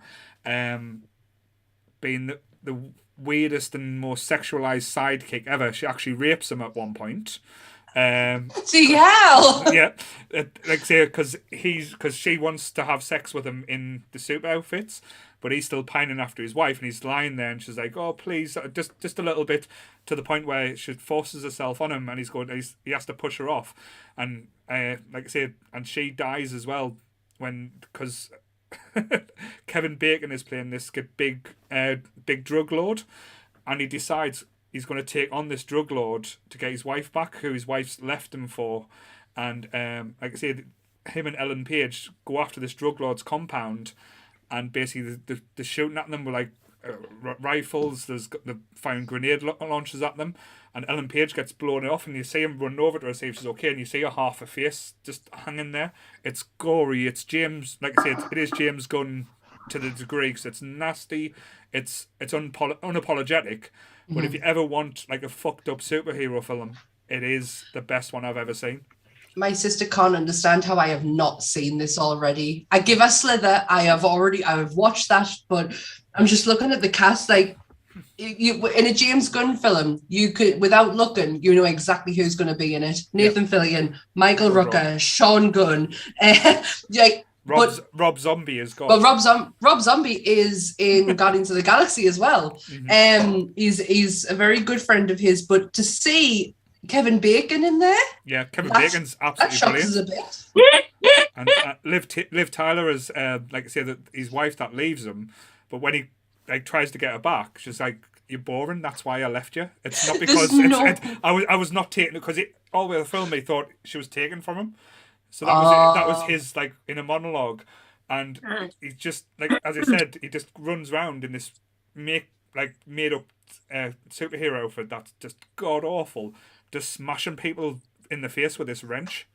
I love that. I love the fact that it's Rainn Wilson too, like, because Rainn Wilson, if you've seen obviously Dwight in The Office, or even in House of a Thousand Corpses, he is not your typical A-lister looking actor. Yeah. But the guy is a fucking genius. Like, he is so good at what he does. But this film is, like, if I was going to describe a superhero film for Sam, that this would be the perfect superhero, because it's kind of like got the Office humor in it as well, because it's awkward. It's kind of like, as I said, it's got really disturbing images in, like say when, like say, Ellen Page rapes him. It's not nice. It's uncomfortable. There's nothing sexualized about it at all, and it's like I think she even uses the line, "You can feel how wet I am," and stuff like that. Hashtag Charlotte. Oh my gosh! But and Grant's searching for the film as we speak now. Just that scene. But yeah, it's an uncomfortable watch. Like, it is very early James Gunn. It's like round about the time he done stuff. It was 2010 he made this. Yeah. So it's kind of like a modern cult classic type thing. But isn't this the pinnacle of James Gunn before he goes into like Disney, like the Disney money? Because if you look at Peacemaker, I see a lot of his earlier stuff mixed in with Peacemaker, just done a bit more tastefully. Yes, but this was one of the ones I did add in because I had another one in, but I wouldn't class it as one of my favourite cult films. It's one of my favourite films. I had a Nightmare Before Christmas in, which I would class it as a cult classic, but definitely. I think this one stands out more because of how not many people has come to see it, and like I say, when I watch it, it's fucking hilarious. It is just absolutely one of the funniest films I've ever seen. And if you like, you can see the progression from James Gunn doing that and doing Guardians of the Galaxy. Oh, sorry, not Guardians of the Galaxy, doing Peacemaker. Like, say, it's not that far removed. No. Just with a bigger budget and like say, but back then he was allowed to get like there was never going to be like a superhero getting raped and stuff like that in this sidekick. But it's just such a good premise. But yeah, super. So go and watch it, guys. I bet you it has one hell of a soundtrack as well, because that man knows his music. You don't notice it as much with this one. Because I think it's like was one of like his independent like movies, so he didn't have as much. The budget probably was spent on the cast. Because if you look at the cast, you don't expect half the people. He must have called in some favors. They're all his friends. They're all his best friends. I mean, apart from like Kevin Bacon and Liv Tyler, but Rob Zombie, Rainn Wilson, Nathan Fillion, Rooker. I mean, Rooker is in everything he does. But they're all his best friends. Rainn Wilson, I can imagine, comes from Rob Zombie and the fact that James Gunn used to be married to Jenna Fisher, who is Pam in The Office. So that could have been called in there, but I really need to watch this film. But Caleb bangs on about it all the time. Definitely. But yeah, so that's my third pick. So we're back to the lovely Kelly now. No. Okay, I'm in the 90s now. So I'm going down the horror route now. I swear to God, if this is another one of my picks, I'm going home. We already are home. You are home. You know what? Okay. This is 1991. One of the most, I believe, underrated but amazing Wes Craven films of all time. And I'll give you a line out of it. You little bastard! I'm gonna kill you! I'll kill you! Nice one. People under the stairs. Oh, Kelly, I haven't got this one, but this is one of my favourite films of all time. I love this film so much. I know we've mentioned it in passing in a previous episode, but it wasn't like a pick. So I was, needs to be fucking done. Needs to be done. So, horror comedy, totally. A young boy and two robbers trapped in a strange house, owned by an even stranger couple. It's an understatement of the year, but okay. I went comedy value, sorry. To be fair, though, I could see Kelly living in that house under the stairs. No, she owns the house. Oh man, it's saying my battery's low, but it's on charge. You bastards. Anyway, we're nearly there. Right, so it was actually inspired by a 70s news story. Two robbers went into a house in LA to go and, robbering, and found two children locked away. Jesus. In the bed. So that loosely like inspired by that. As I say, it's my most favourite, I do believe, underrated Wes Craven film. And I love the fact that it comments on like class warfare, capitalism and gentrification, because it's all about the fucking getting the horrible, the ghettos knocked down, replace it with houses for nice people, and then the capitalism, you've got these robbers that need money to pay for the treatment for the mom, because I love the beginning of the film where his sister's doing like a tarot card reading for him. Basically, it comes out with scary shit, but his card comes out and it's Fool, because they call him Fool. He's the most endearing hero. I mean, he's 13 or something, and he's the most endearing hero. He's got some fucking nads, I tell you. Bloody hell, I wouldn't do what he did. He was brave. But you've also got personal favourite character of mine, Roach, the boy who escaped the cellar and lives in the walls. He's got no tongue because he was found trying to call out for help. And what they do, they want the perfect child, and if they're not perfect, they cut the bad bits out. So they cut his bad tongue. And now Daddy goes hunting for him, wearing a gimp suit, with a gun, shooting the wall. Sorry, there's people screaming outside my window. Oh, I didn't give that's what I'm like looking at. I can hear like it sounds like someone's been killed. Sorry. Is it people under the stairs in you? I don't have stairs, I'm all good. I live in a bungalow. People under the floorboards for the sequel. Scared the shit out of us. That sorry if I looked a bit off guard. That really startled us. You went very pale. That's why I text you to see if you're all right. I'm trying to listen. I've got my window open just slightly, but it's gone now. Sorry. I live in a very quiet street with a lot of elderly people, so when that happens, it's very rare. Yeah, another film that I saw way too young, but me and my brother quote it like absolute bastards. We fucking love it. It's great, gory. It's weird. I mean, they killed someone very brutally. The mother and the father, who are actually brother and sister, just to add insult to injury, and they just start dancing. You killed him, Daddy. Oh, I did. Did you see him? He called me a fool, and it was just like, whoa. Really good. I love the girl, Alice, who's just this poor little creature. And there's this bit where she has to clean up the blood from the rock. And she gets blood all over her nice clean dress. And they put her in the bath. And it's scabbing hot with the dress on. It's absolutely harrowing like. But there's just certain things about it that just kind of just makes you kind of she makes dolls of all the people that were neighbours who were knocking on, or people who like gas men and all that sort of stuff, the people who knew too much, and she makes them to keep their souls in. You're like, you need some friends. This is like I say, with the writing in this as well, it was very quintessential Wes Craven. From you could see from the fingerprints all over it, like who the director was.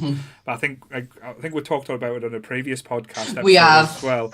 I know this is one of the ones that they do rumour about every few years that they're going to remake or redo. But I don't see the point or need for it to be remade. But Grant's looking very sinister there. No, I adore this film, and to add what Kelly said about the characters and all that kind of stuff, a weird little segue back to where I went off on a tangent with David Cronenberg, because the two parents in it, what were they established in? They're two of the main characters in Twin Peaks. So just with the two actors in there, you had the weirdness already established. But no, I'm shaking my head because every time somebody says they shouldn't remake a movie, I just want them to remake it even more, just to piss you fuckers off. No, I don't mind them remaking films. I'm not one of these people that says, this shouldn't be touched or anything like that. I just don't see. I'm only messing. How they? No. It's a good conversation though.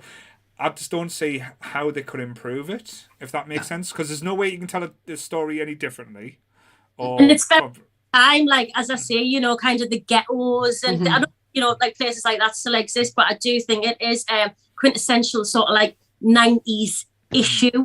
You know what I mean? Oh, definitely. Especially if you look at Candyman as well, that's the same kind of issue. Is the the ghettos and the projects all being closed down to make way for the riches of other people. It's the same in People Under the Stairs.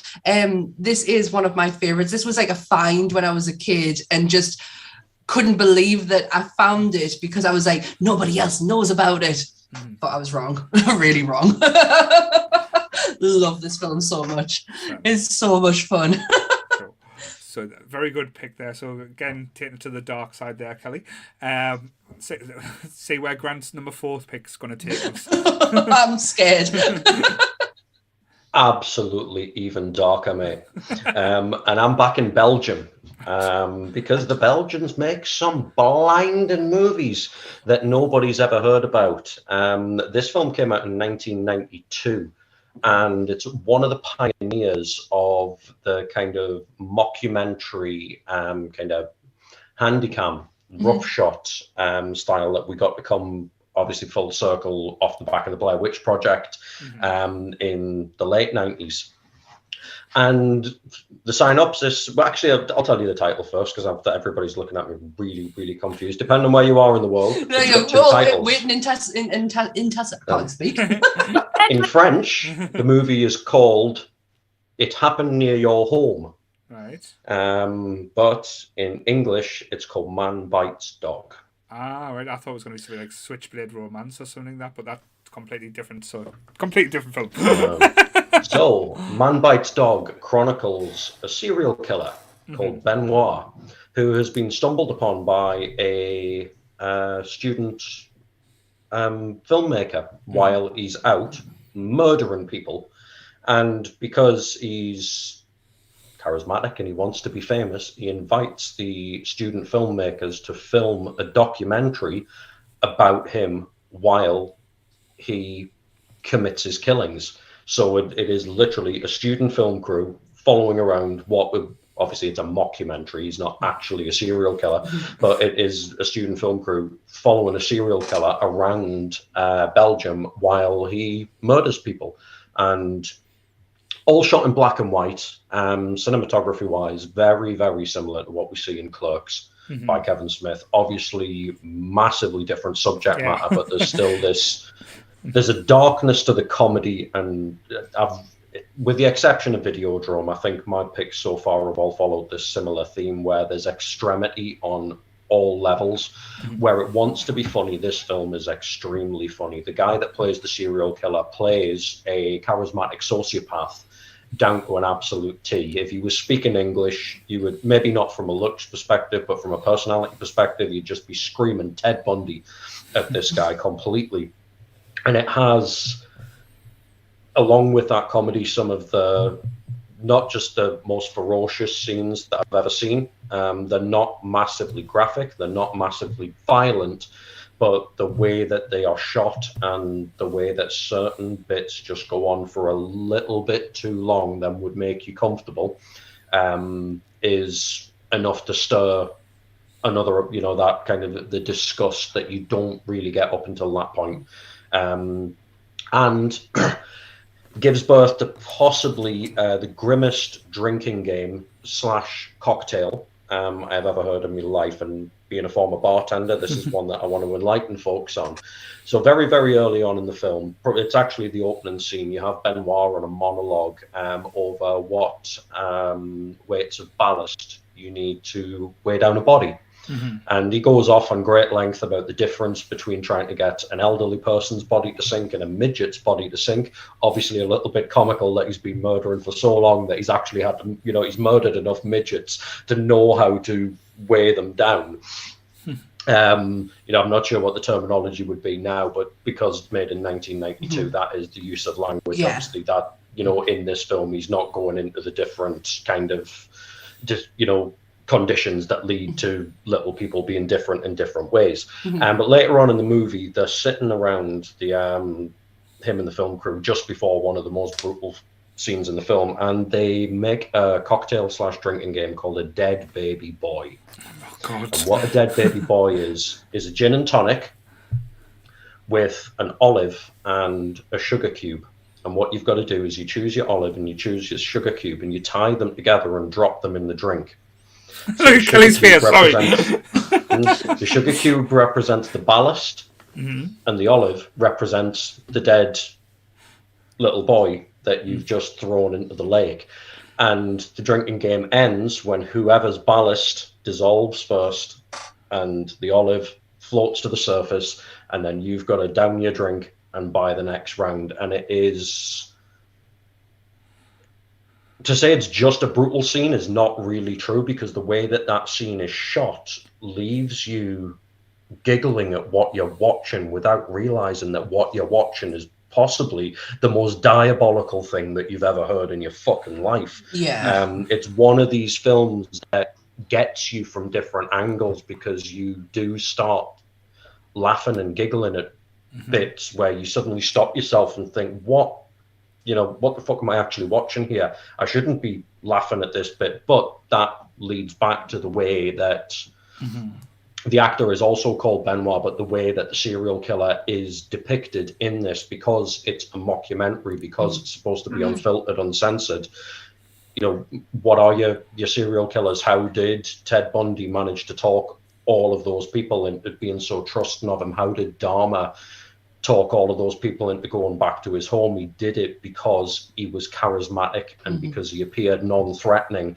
And that's what the lead actor, who's also the director, nobody uses actors' names in any of this. That's how real it is. The film crew are the film crew, and they're being referred to in their name. And Benoit, the guy that plays the killer, is also the editor. He gets a serial killer down to a T because he gets the charisma in there that you never really see. You know, if it is, it's massively overproportioned, like Woody Harrelson when he is Mickey Knox and what have you. They're larger than life. This guy is just charismatic enough to talk you into the back of a van. Basically. To be fair, after you're telling us this, I feel like I need to watch The Goonies to cheer myself up. No, I am literally the minute you said the title, I typed it into Google, took a screenshot of it because I love films like this. I love mockumentaries. I love real style, like handheld camera type things, or even like documentary, like or mockumentary crews. I've literally took a screenshot of it, and I need to watch this film. I'm totally enthralled by what you were saying. I'm like, and more. Yeah, and hilarious, I think I and need to lie down. ferocious in equal measure. I don't think Kelly's going to be seeing him ever again. I honestly think you have shocked Kelly into silence. Holy fuck! Sugar cube and an olive. Oh, sweetheart, don't. So we'll put the Aristocats on for you as well, so you can watch all the kiddies play. It's okay. It's okay. I just want to stroke her hair and be like, it's okay. Soft kitty down. Little ball of fur. Sorry. But yes. Wow. Whoa. That's I knew we were going to go into realms, so we've definitely hit levels. I was enthralled though. Yes. I was really enthralled. Oh no, it sounds entertaining. Let's pause. Start. I don't think I would have. It would have to be in a certain mindset where I could watch that and not break, as if that makes sense. I'll tell you what it is, though, mate. That because of the way that it's shot and because of the way that guy plays it, you don't. Yeah. It's with the exception of one particularly visually ferocious scene. The rest of it is so light-hearted, and the bits that are brutal. Yeah. Well, they'll splice into something quick before it's had a chance to have an effect on you. Yeah. And, you know, kind of almost like the anti-hero sort of thing going on, you know, like you know, like in Devil's Rejects, where all of a sudden you realise you're rooting for the family that's just raped a motel room full of people. Yeah. Benoit does the same thing and does it absolutely spectacularly all the way through. Well worth a watch. Maybe you might need to be a little bit serious to watch it, just a touch. No, watch Goonies beforehand. Watch Goonies beforehand. It puts in a happy mindset. But yeah, so Sammy, are you actually getting a pick now? Bless you. Yeah, and I'm going with one I generally don't know if I've picked before. I think you have, but I don't think I have. So I'm going with it. I think it is the quintessential, or one of the quintessential cult films, and it's from the 90s. It's The Crow. Yeah, very. The Crow. I don't think I've picked it before. No, I have. Yeah, I think I picked it, definitely. But when I think of cult, this one does definitely come to mind.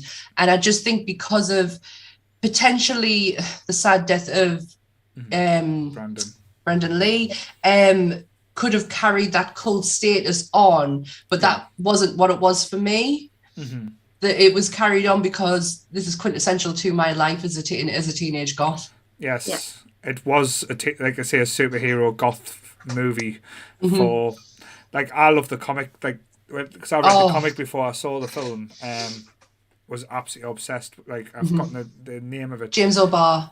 Yes, like even the visuals is beautiful. I know the story's slightly different to what we got, like on screen, but. Like I say, if you're talking about bleakness and like say just sadness, I think in a film, and the soundtrack portrays that as well with like the bands like I'm sure it was like The Cure and 9 Inch Nails was part of it as well. Like I always class it as beautiful sadness because of the fact, you know, the story. I think in the comic Shelley lived. Or something along those lines. There is definitely differences between the comic but it's been such a long time since I've read it. It's just it is quintessential to my life. Like it was like this, The Craft. Yeah. I even Scream to a certain extent. I have movies that are ingrained in us and are actually like a part of us. And this is one of them. I love this film so much. I used to have an amazing collection of Crow memorabilia, and one of them was a plushie doll with a hard head. It looked incredibly strange. It was about this big. And my dad got us from California. And he was my prized possession up until I lost him in a move. And I am devastated. He was old. He was pre-owned. He had like a pleather leather coat on, but his body was soft. It was so weird. But I love how this film makes us feel when I watch it as well. I feel young again. Friends of the podcast, if anyone can get Sammy this plushie, she will give you extra love. Like I say, lots of people get presents from the podcast or the group. She would love this present, guys. Listen to him. I don't know if he's being nice or sarcastic. I would call you a twat if I was being sarcastic. So, well, you've called us worse tonight. So, but no.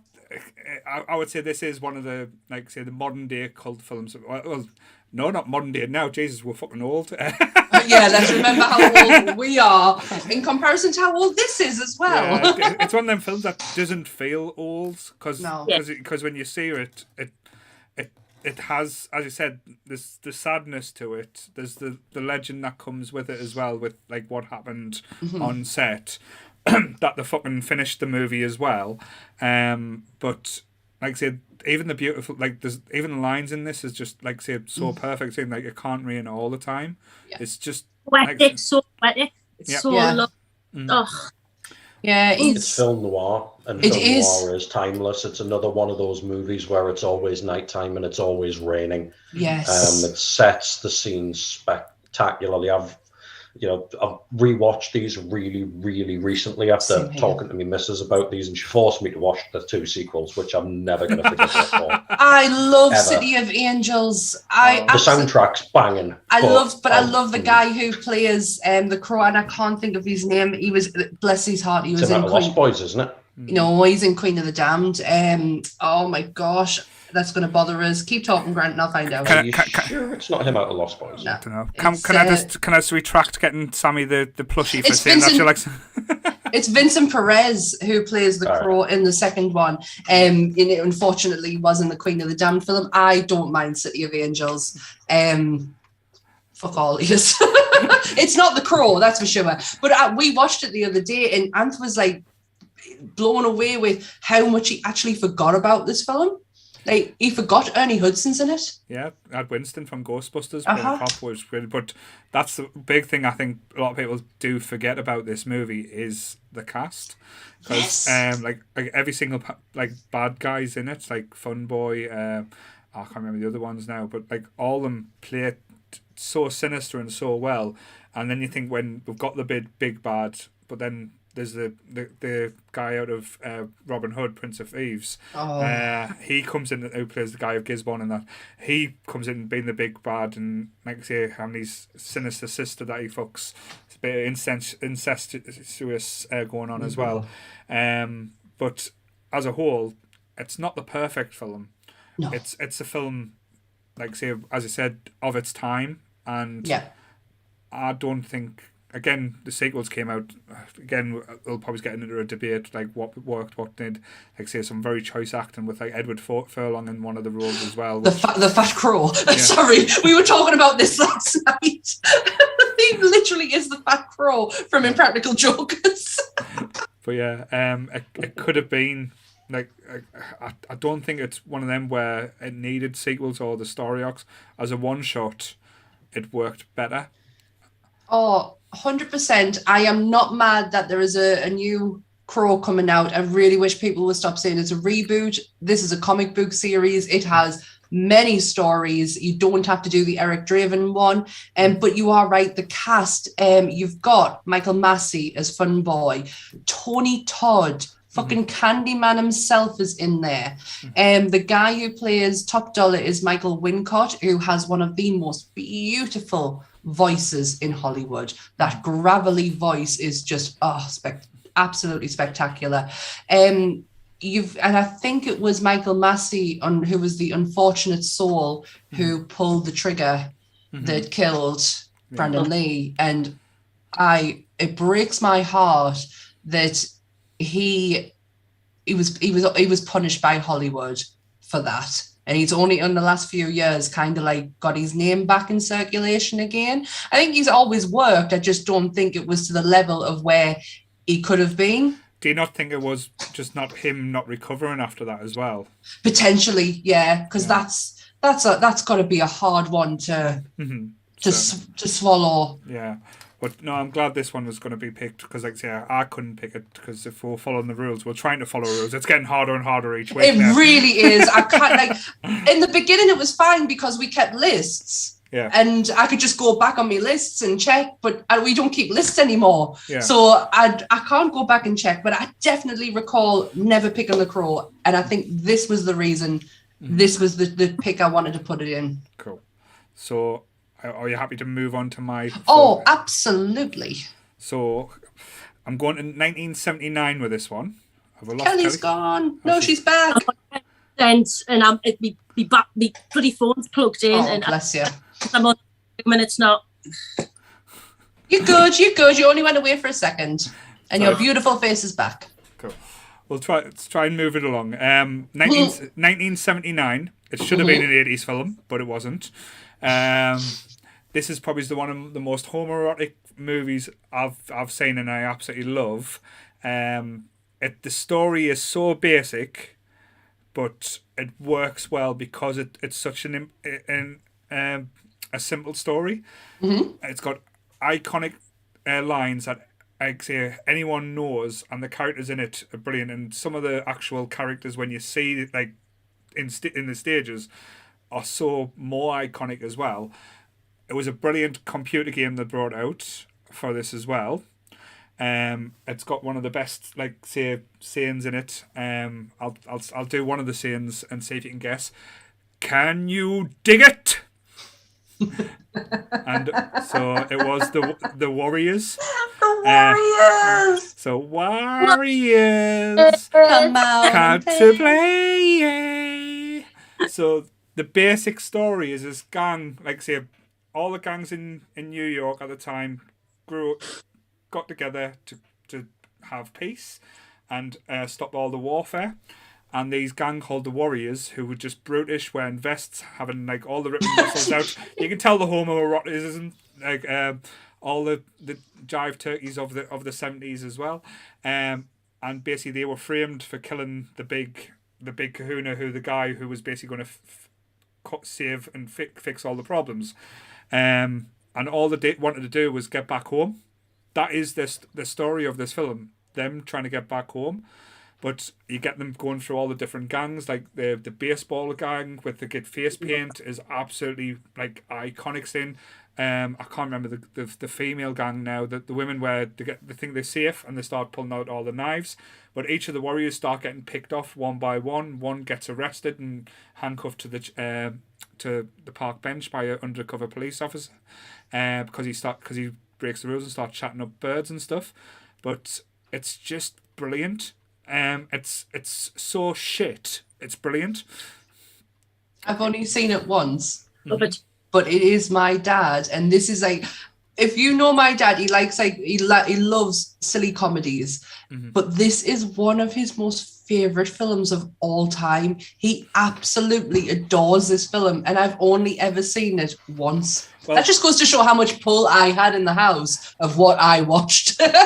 It's quite interesting as well, because when I was in the shop buying the new Gremlin today, I saw a pop on the wall, and I had my picks already picked, and I saw it and I was it's fate because I've had to get it.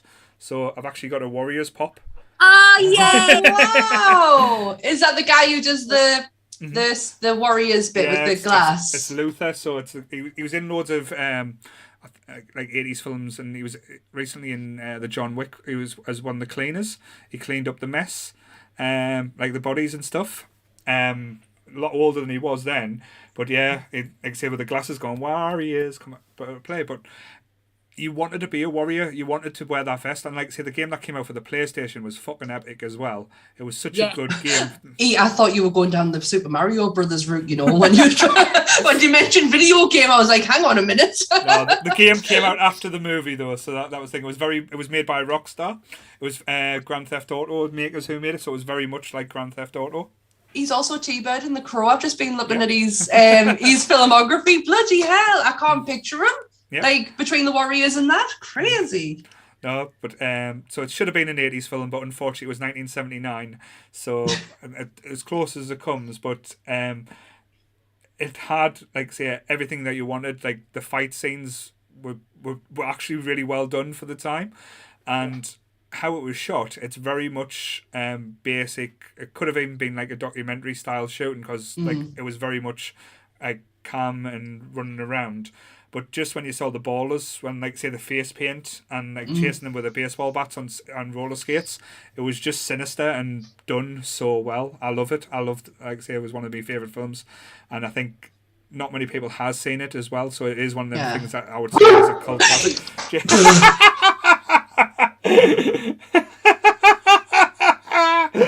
Somebody just farted in a sleep and woke herself up, then barked at her own arse for farting. Sam, did you fart? You have to shit. I nearly shit myself. We're not playing a fucking ghost game again. I'm not on Twitch tonight. Like, I don't need to be scared. So that's my fourth pick. Oh my God. Guys. It's fine. It's fine. What I was going to say about the Warriors is the fact of how basic it's shot makes it more beautiful. Yeah. To look at. I think if you did that as the horse going off it, I think if you shot that with a better quality, I don't think it would have the same effect. Yeah. Yeah, you've just shit everyone else in the chat as well, nearly scared the life away as well.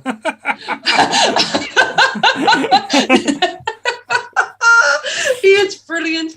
Oh, excellent choice, my friend. Cool. So we're going to Kelly for our last pick. Make it a good last one, pick. Lady. Last one. Right, okay. This is my noughties pick. It was directed by Thomas Alfredson in 2008. Read it.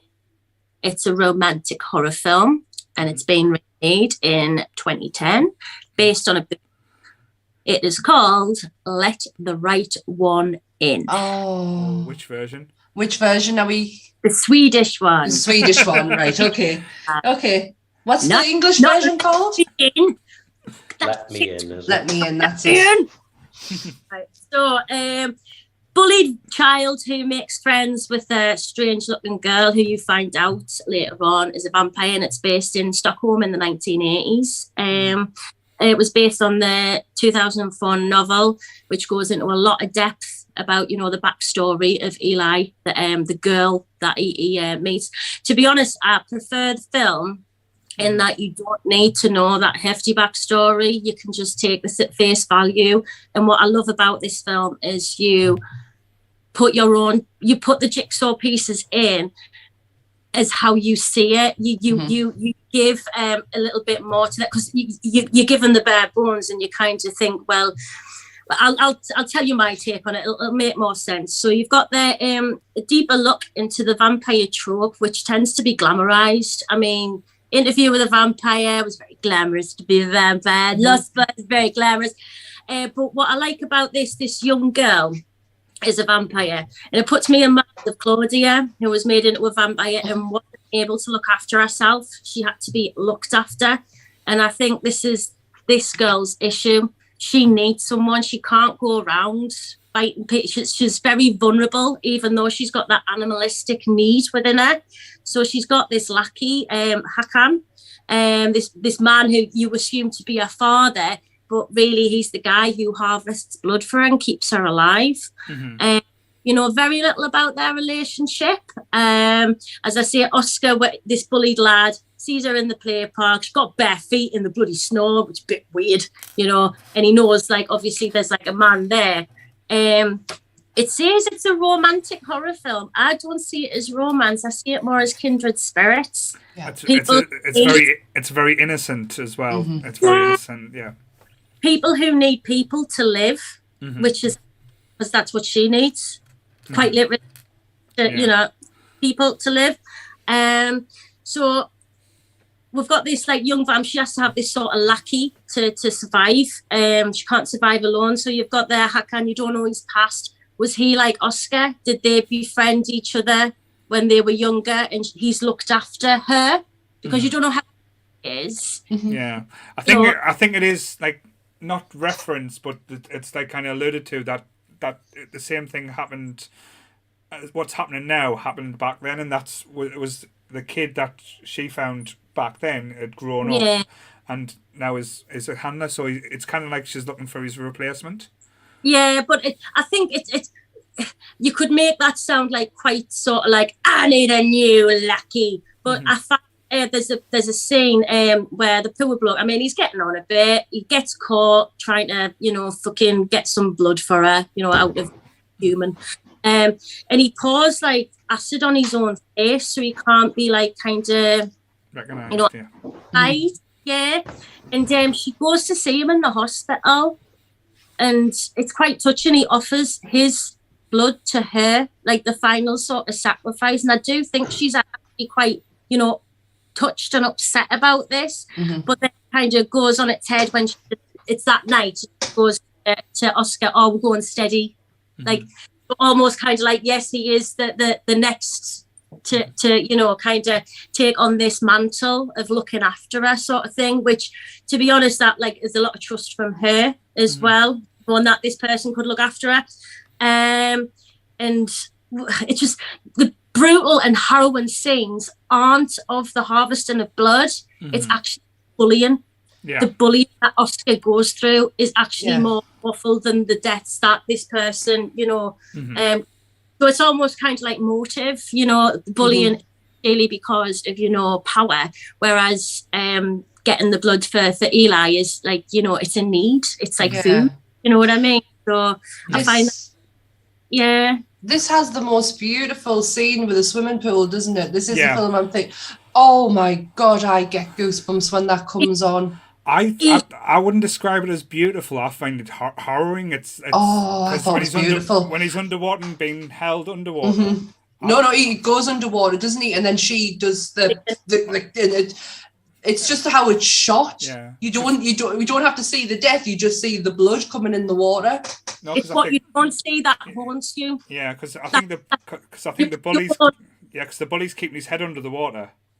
And all you see is the arm come off, and then that's right. Yeah, and then the legs of someone getting dragged across the swimming pool, like being flung through, like almost. Oh God! As I say, you kind of come up with what happens in your head, which is be more like harrowing than what actually would have been filmed. Do you know what I mean? Just remember how beautifully shot it was for unbelievable. It's been a long time since I've seen this, though. I love it. I love the end. She's in a box and they're doing a bit of Morse code.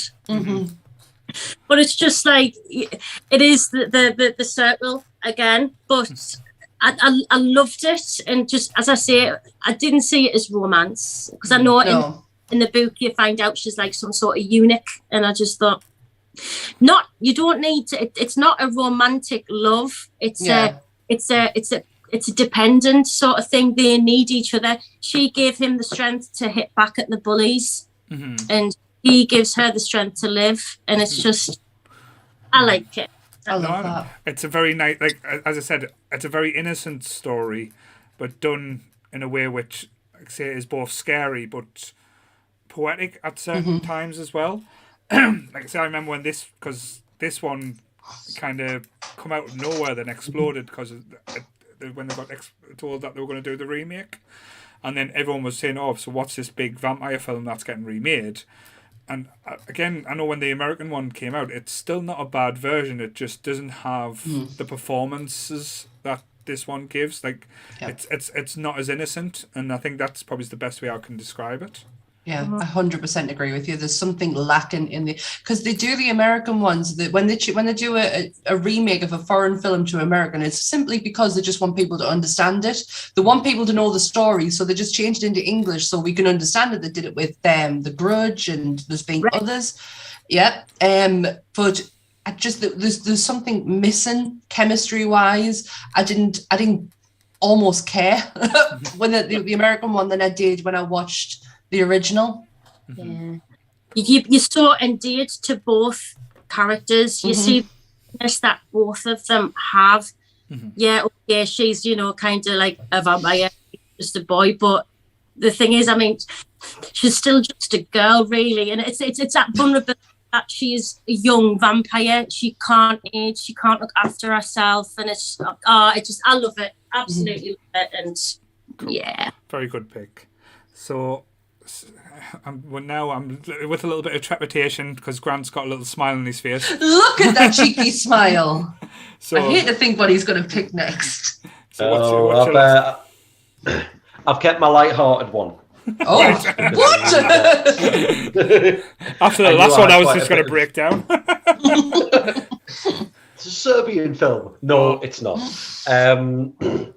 No, I know I've tried to stay away from horror as much as I could, and because obviously horror is the reason I ended up on this podcast in the fucking first place. So I wanted to try and be a little bit different. But the one that I've got to finish off is one of the most modern ones that we've listed tonight from 2018. Amazing supporting cast, amazing lead cast as well, including Danny Glover, Stephen Yen, and is that how you say it? Yen? Yeah, the guy that played Stephen Glenn Yen. Yes. in Walking Dead, and Terry Crews playing a remarkably non-comedic or action-based role in either of these as well. Like I say, 2018, and Callie mentioned before, massive attacks on capitalism, and I've never seen a more massive attack on capitalism than this film. It's a film called Sorry to Bother You. Never seen it. Never heard it. Nobody's seen it. Never heard of it. It's a cult movie. Critical acclaim. I'm not familiar with this guy. It was the directorial debut of a guy called Boots Riley, who is apparently quite big in the hip hop scene. But I don't really listen to much modern hip hop, so I've not heard of the guy. Quick synopsis. So you've got your main character, whose character name completely escapes me now, and I've only just watched it. But anyway, he's down on his luck. He doesn't have a job, got a beautiful girlfriend who's an artist and a bit of an activist and what have you, living in his uncle's garage, and manages to get a job as a telemarketer. And it is your stereotypical telemarketing office of, you've got to ring up old people and vulnerable people and basically con them into buying shit that they don't need. And he's not doing too well at it, and gets sat next to Danny Glover. We're talking about amazing voices, and obviously Danny Glover is, it's like gravel wrapped in velvet, that man's voice. It's absolutely fucking stunning. Yeah. And you get this little kind of conversation going where he goes, you know what your problem is, kid? The problem is that you don't have a white voice. God. And the guy who's, I can't remember the character's name, but he's played by Lakeith Stanfield. Had to check the actor's name there, and he's like, what do you mean a white voice? Because you're sitting there and you're talking, like you're on the street in LA, you're talking like you're gonna mug them, you need a white voice. And then Danny Glover literally turns around and he's like, hello and thank you, for hanging. He sounds like the wimpy kind of middle-aged stereotypical white man. So Lakeith adopts this style and ascends up the ranks to be the best seller in the office, at which point he gets moved into another office above him, and that's when this mental conspiracy starts to unfold. All the while in the background, you've got a business called Worry Free, and Worry Free offer employment, housing, and food for life. It's essentially slave labor, and it is a huge attack at the way that Amazon's warehouse dynamic is working, because this company, Worry Free, make everything, sell everything, everybody works for them, and they've kind of basically imprisoned the workforce, so to speak. And as he goes up the ranks, he realizes that part of this scam telemarketing that he was initially a part of is part of this bigger story with this very, very remorseless company called Worry Free.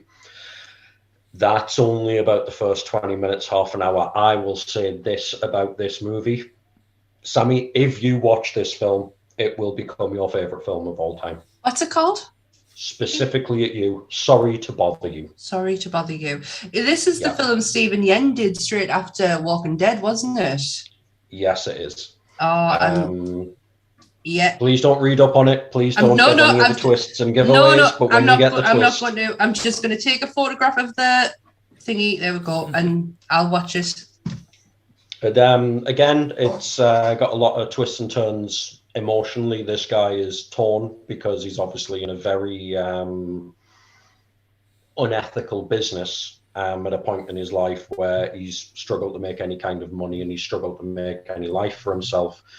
So obviously he wants to try and build the foundation with which he can build a better life by making the money that is required, and obviously coming off commission onto a salary, and it's a very generous salary that they give him, but all the while his girlfriend, who is an activist, is absolutely against worry-free and everything that they represent for obvious reasons. So there's this constant bouncing back and forward, and the morality involved and the pressures that are put on him from both his partner and from work and from other aspects of his life in order to try and get further and further ahead.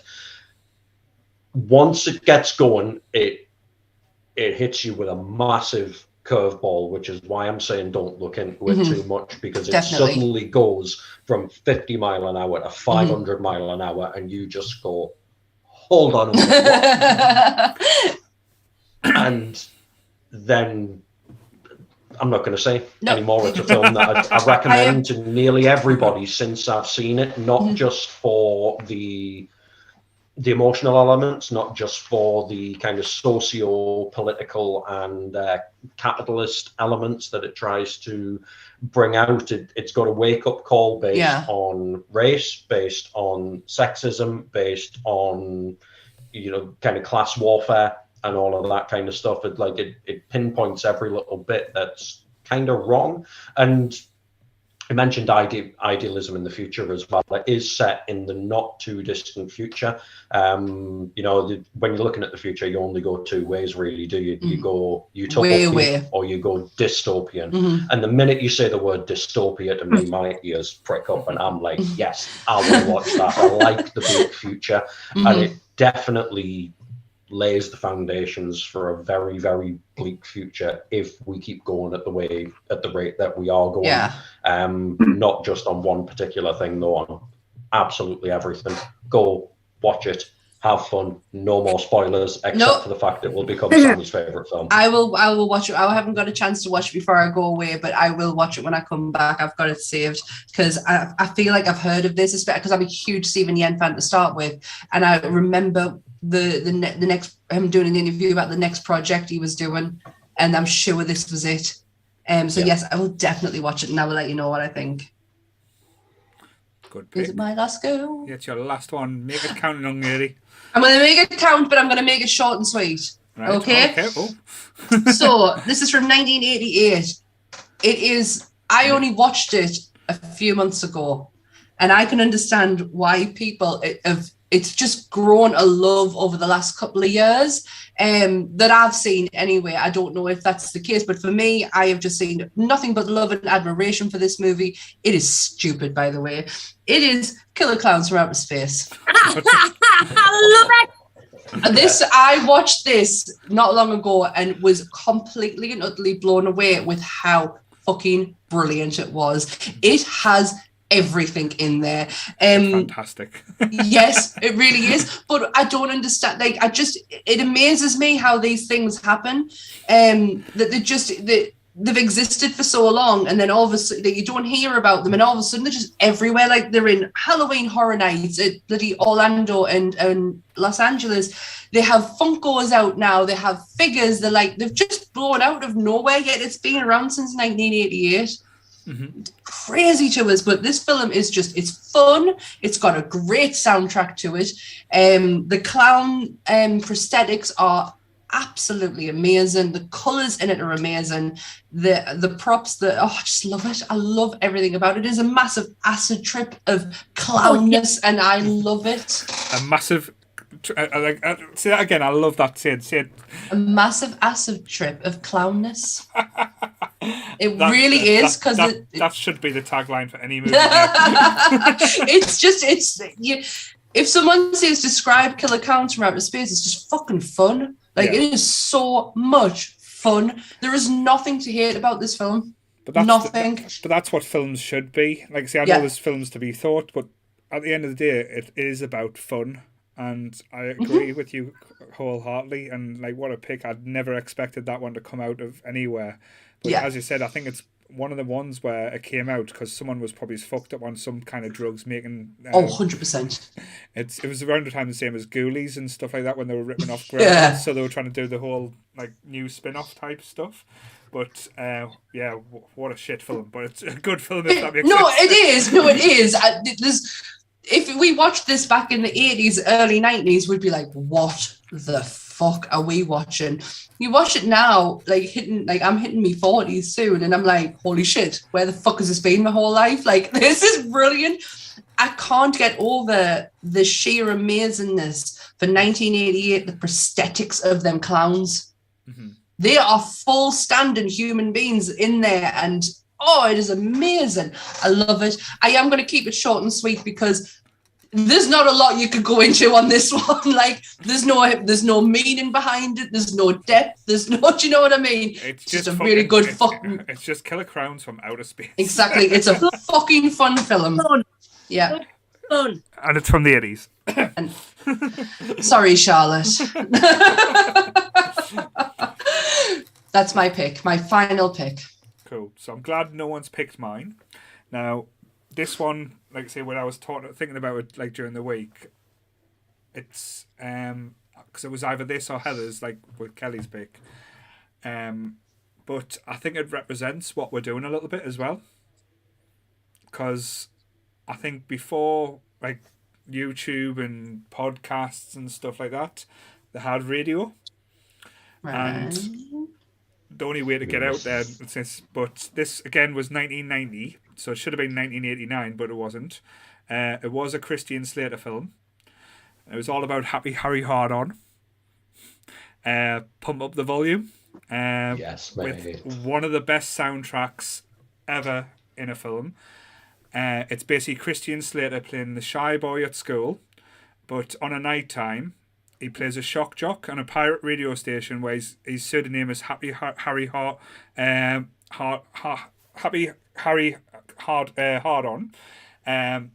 Some of his acts he's pretending to masturbate and come 6 times during being on the radio, playing songs from albums that's been banned. His father was the school commissioner, so he was getting documents about the school he was at because it was the highest GPA or highest SAT ratings in the whole of its county, because it was purposely getting rid of students with low averages or forcing them out and earmarking them.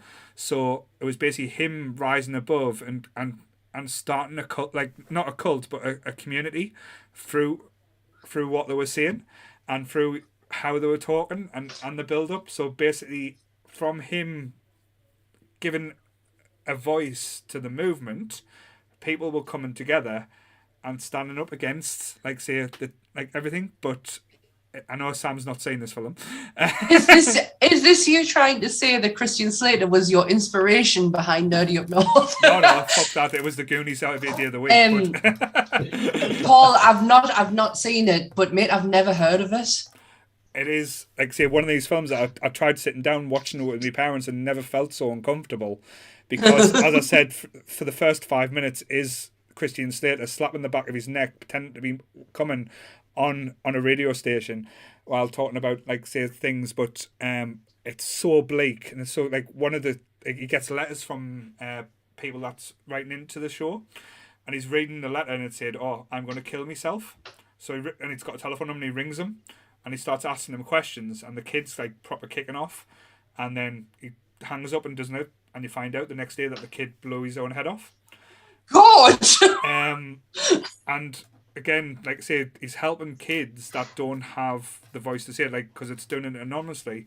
One of the kids is talking about coming out being gay and how some older boys abused him and now treat him like dirt because they knew of his sexuality, and he's saying, "Oh, you probably think I'm some fag." His words, and he's going, "No, I'm surprised at how brave and strong people are," and it's really meaningful. And again, for the subject matter, it is basically like a shock jock out there, but it's so perfectly done. And as I said, there's like sound like when you're going through his like tape decks, it's got like Soundgarden, it's got like Henry Rollins, but Christian Slater plays the role really well. He's like not the normal Christian Slater. Like, well, when he's Happy Harry Hard on, he is perfect. But it is Christian Slater being Christian Slater. But when he's at school, he struggles to talk to the girl he likes, and he's playing shy. And you can see like with us in a way, or a lot of people like say when they're in person, they've got online personas. This is before online. This was his persona, how he could like express himself in a way, and it's all about freedom of speech, expression, and talking real with people. And it just made us think when I've like thought about this film, it's quite what we do. It's where you get there, like say we don't go out to shock, but we like to get our opinion off, and we don't try and pretend to be anything. And it was just so liberating, and it's just if you haven't seen it, I hugely recommend go away, watch it. It's inspirational, but again, it's stupid at the same time. You'll laugh, you'll cry. It's very much in the ilk of Heathers. Mm-hmm. I have gotten some excellent recommendations here, mind. I knew I would from Grant. I knew Grant would like chuck some oddballs out there that I'd never heard of, but I've never heard of that one ever. I've just taken a photograph of it, so I've got like photographs of all these films to go and watch. I only saw this film relatively recently in the grand scheme of things. It's only been in the last 3 or 4 years, but I just want to echo what Paul says. Heathers was to what your teeny romantic comedy kind of things as Pump Up the Volume is to Footloose. Is the way that I see it. It's still got that anti-establishment sort of feel, but without the sheeny, happy kind of gleefulness to it. There's like Paul said, with the suicide element and the kid coming out and what have you, there's a darkness to it that made it feel more real for people that were coming from a darker place when they watched it. It's a fucking absolute work of art, this movie, and I hadn't heard of it. I knew nothing of it until about 3 or 4 years ago, and after watching it once I was like, why haven't I seen this film before? When did it come out? I was 9. I love moments like that though, when you watch something that you should have watched, you know in your head you probably should have watched years ago, and when you watch it like as an adult now, I love that feeling. I really do. There's nothing like it where you like watch a film where you're like, oh, like it gets you and like inspires you. I love it. Well, it's got the actress out of Little Shop of Horrors who plays Audrey who plays an English teacher. Ellen something. Green, Ellen Green. Yep, but she hasn't got the squeaky voice, and you only recognise her because of the big doughy eyes. And she plays a partner like she's an English teacher and she's trying to stick up for the kids. But like I say, it's almost as Grant said, it's like Footloose, Grease crossed between like a Howard Stern episode as well, with a killer car chase at the end. Oh, okay. Oh yeah, that changes everything. Then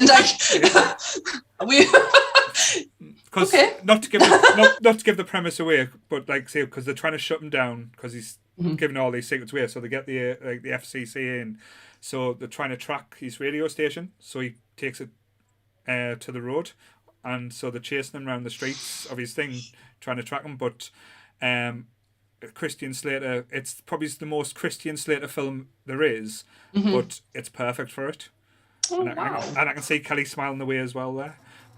I think I remember watching this years and years ago, but one of those ones where it's just that I didn't get it. But I love Christian Slater. It's just I'll watch Fern Gully, but not watch it. Just listen to Christian Slater's voice because he's just like. We've had 3 Christian Slater movies in here. Yeah, quite a few. Yeah, he's the king of the cult movie, really, isn't he? All hail Christian Slater. Literally is the king of cult movies. But yeah, like I say, I wanted to end it with that as well, just because I think it's quite fitting because it represents a little bit what we're trying to do. Yeah, I love that. Mm-hmm. So yeah. So yes, hitting on the heartstrings a little bit there, guys. Get out! Sorry. I was going to do that earlier, but Paul was talking very beautifully about this film. Beatrice is going nuts in the background. And I'm like, could you shut up? Come on. I want to have you. No, she's terrible. She's just a huge staffy. She's licking my knees now. Nice. Oh, well. Well, that's cult classics, everyone. Yes. Talked a lot about more masturbation than I was expecting. Yeah. Really? It's starting to become. It's just becoming the norm now. Next one, top 5 films we've wanked to. So yes. Only 5. Said top 5. Top 5. We're not all allowed right. to put Jennifer's body out there. Fuck. Darn it. We always have to end on low tone, don't we? Well, we can't keep it like anything else because, like I say, we are nerdy up north, so us northerners are a bit wrong.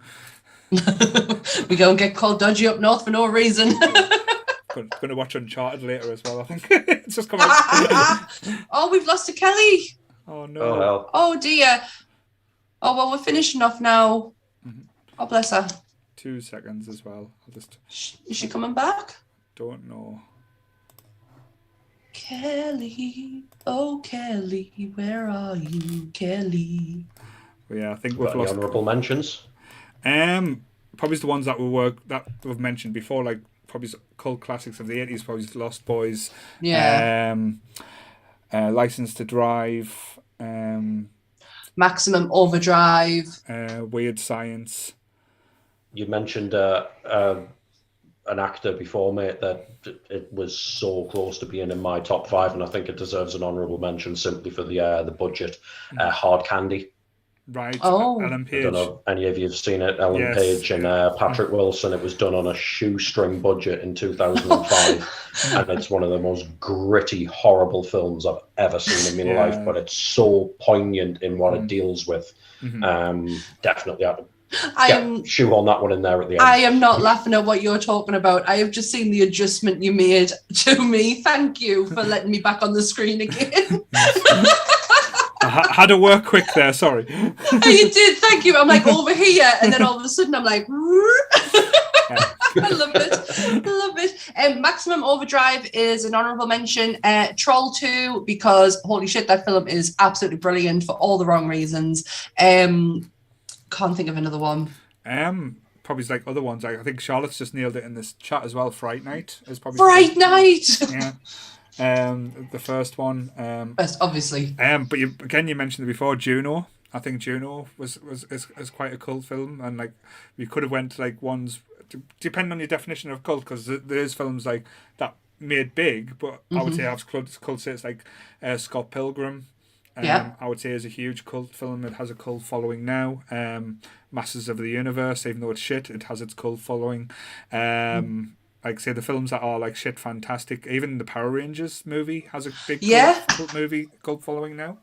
Absolutely. Mario Brothers have got to have one in there.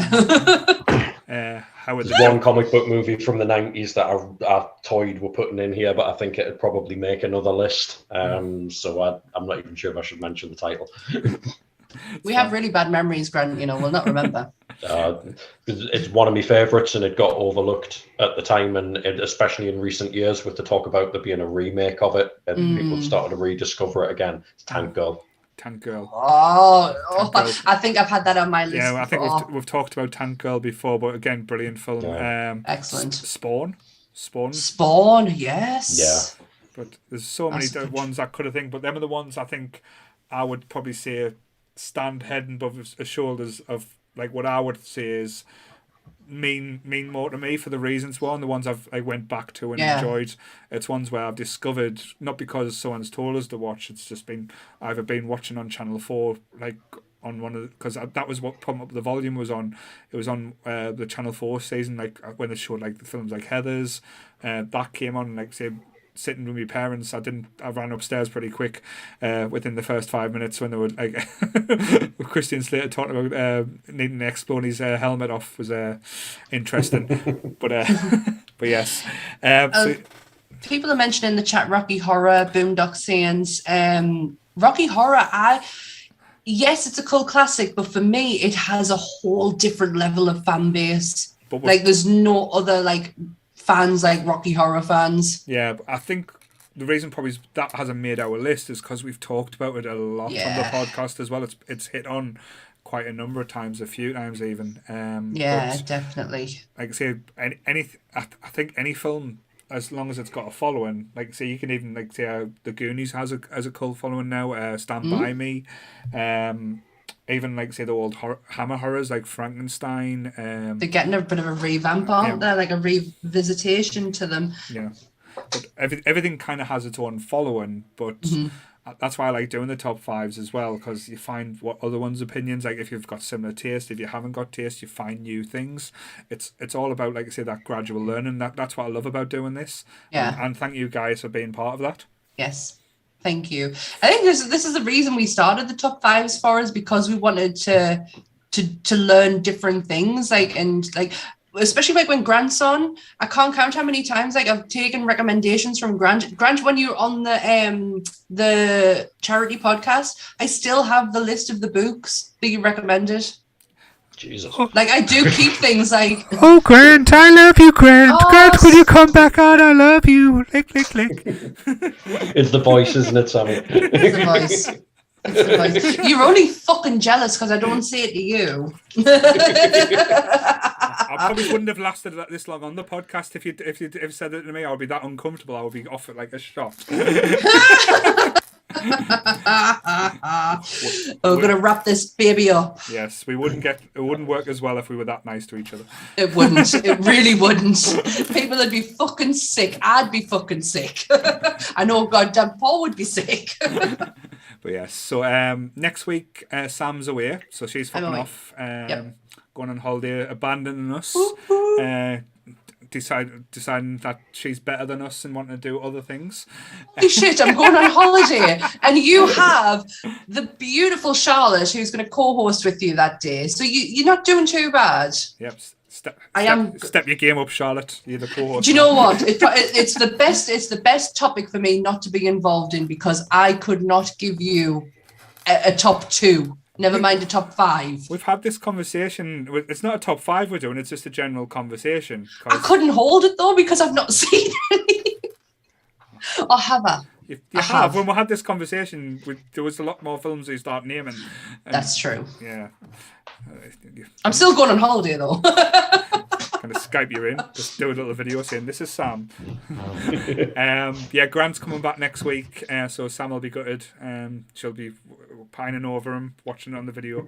Oh yes, while I'm sunning it up in Lanzarote, I will be pining over missing Grant on the episode. I actually will be. I really wish I had a fat midget here taking the piss out of me right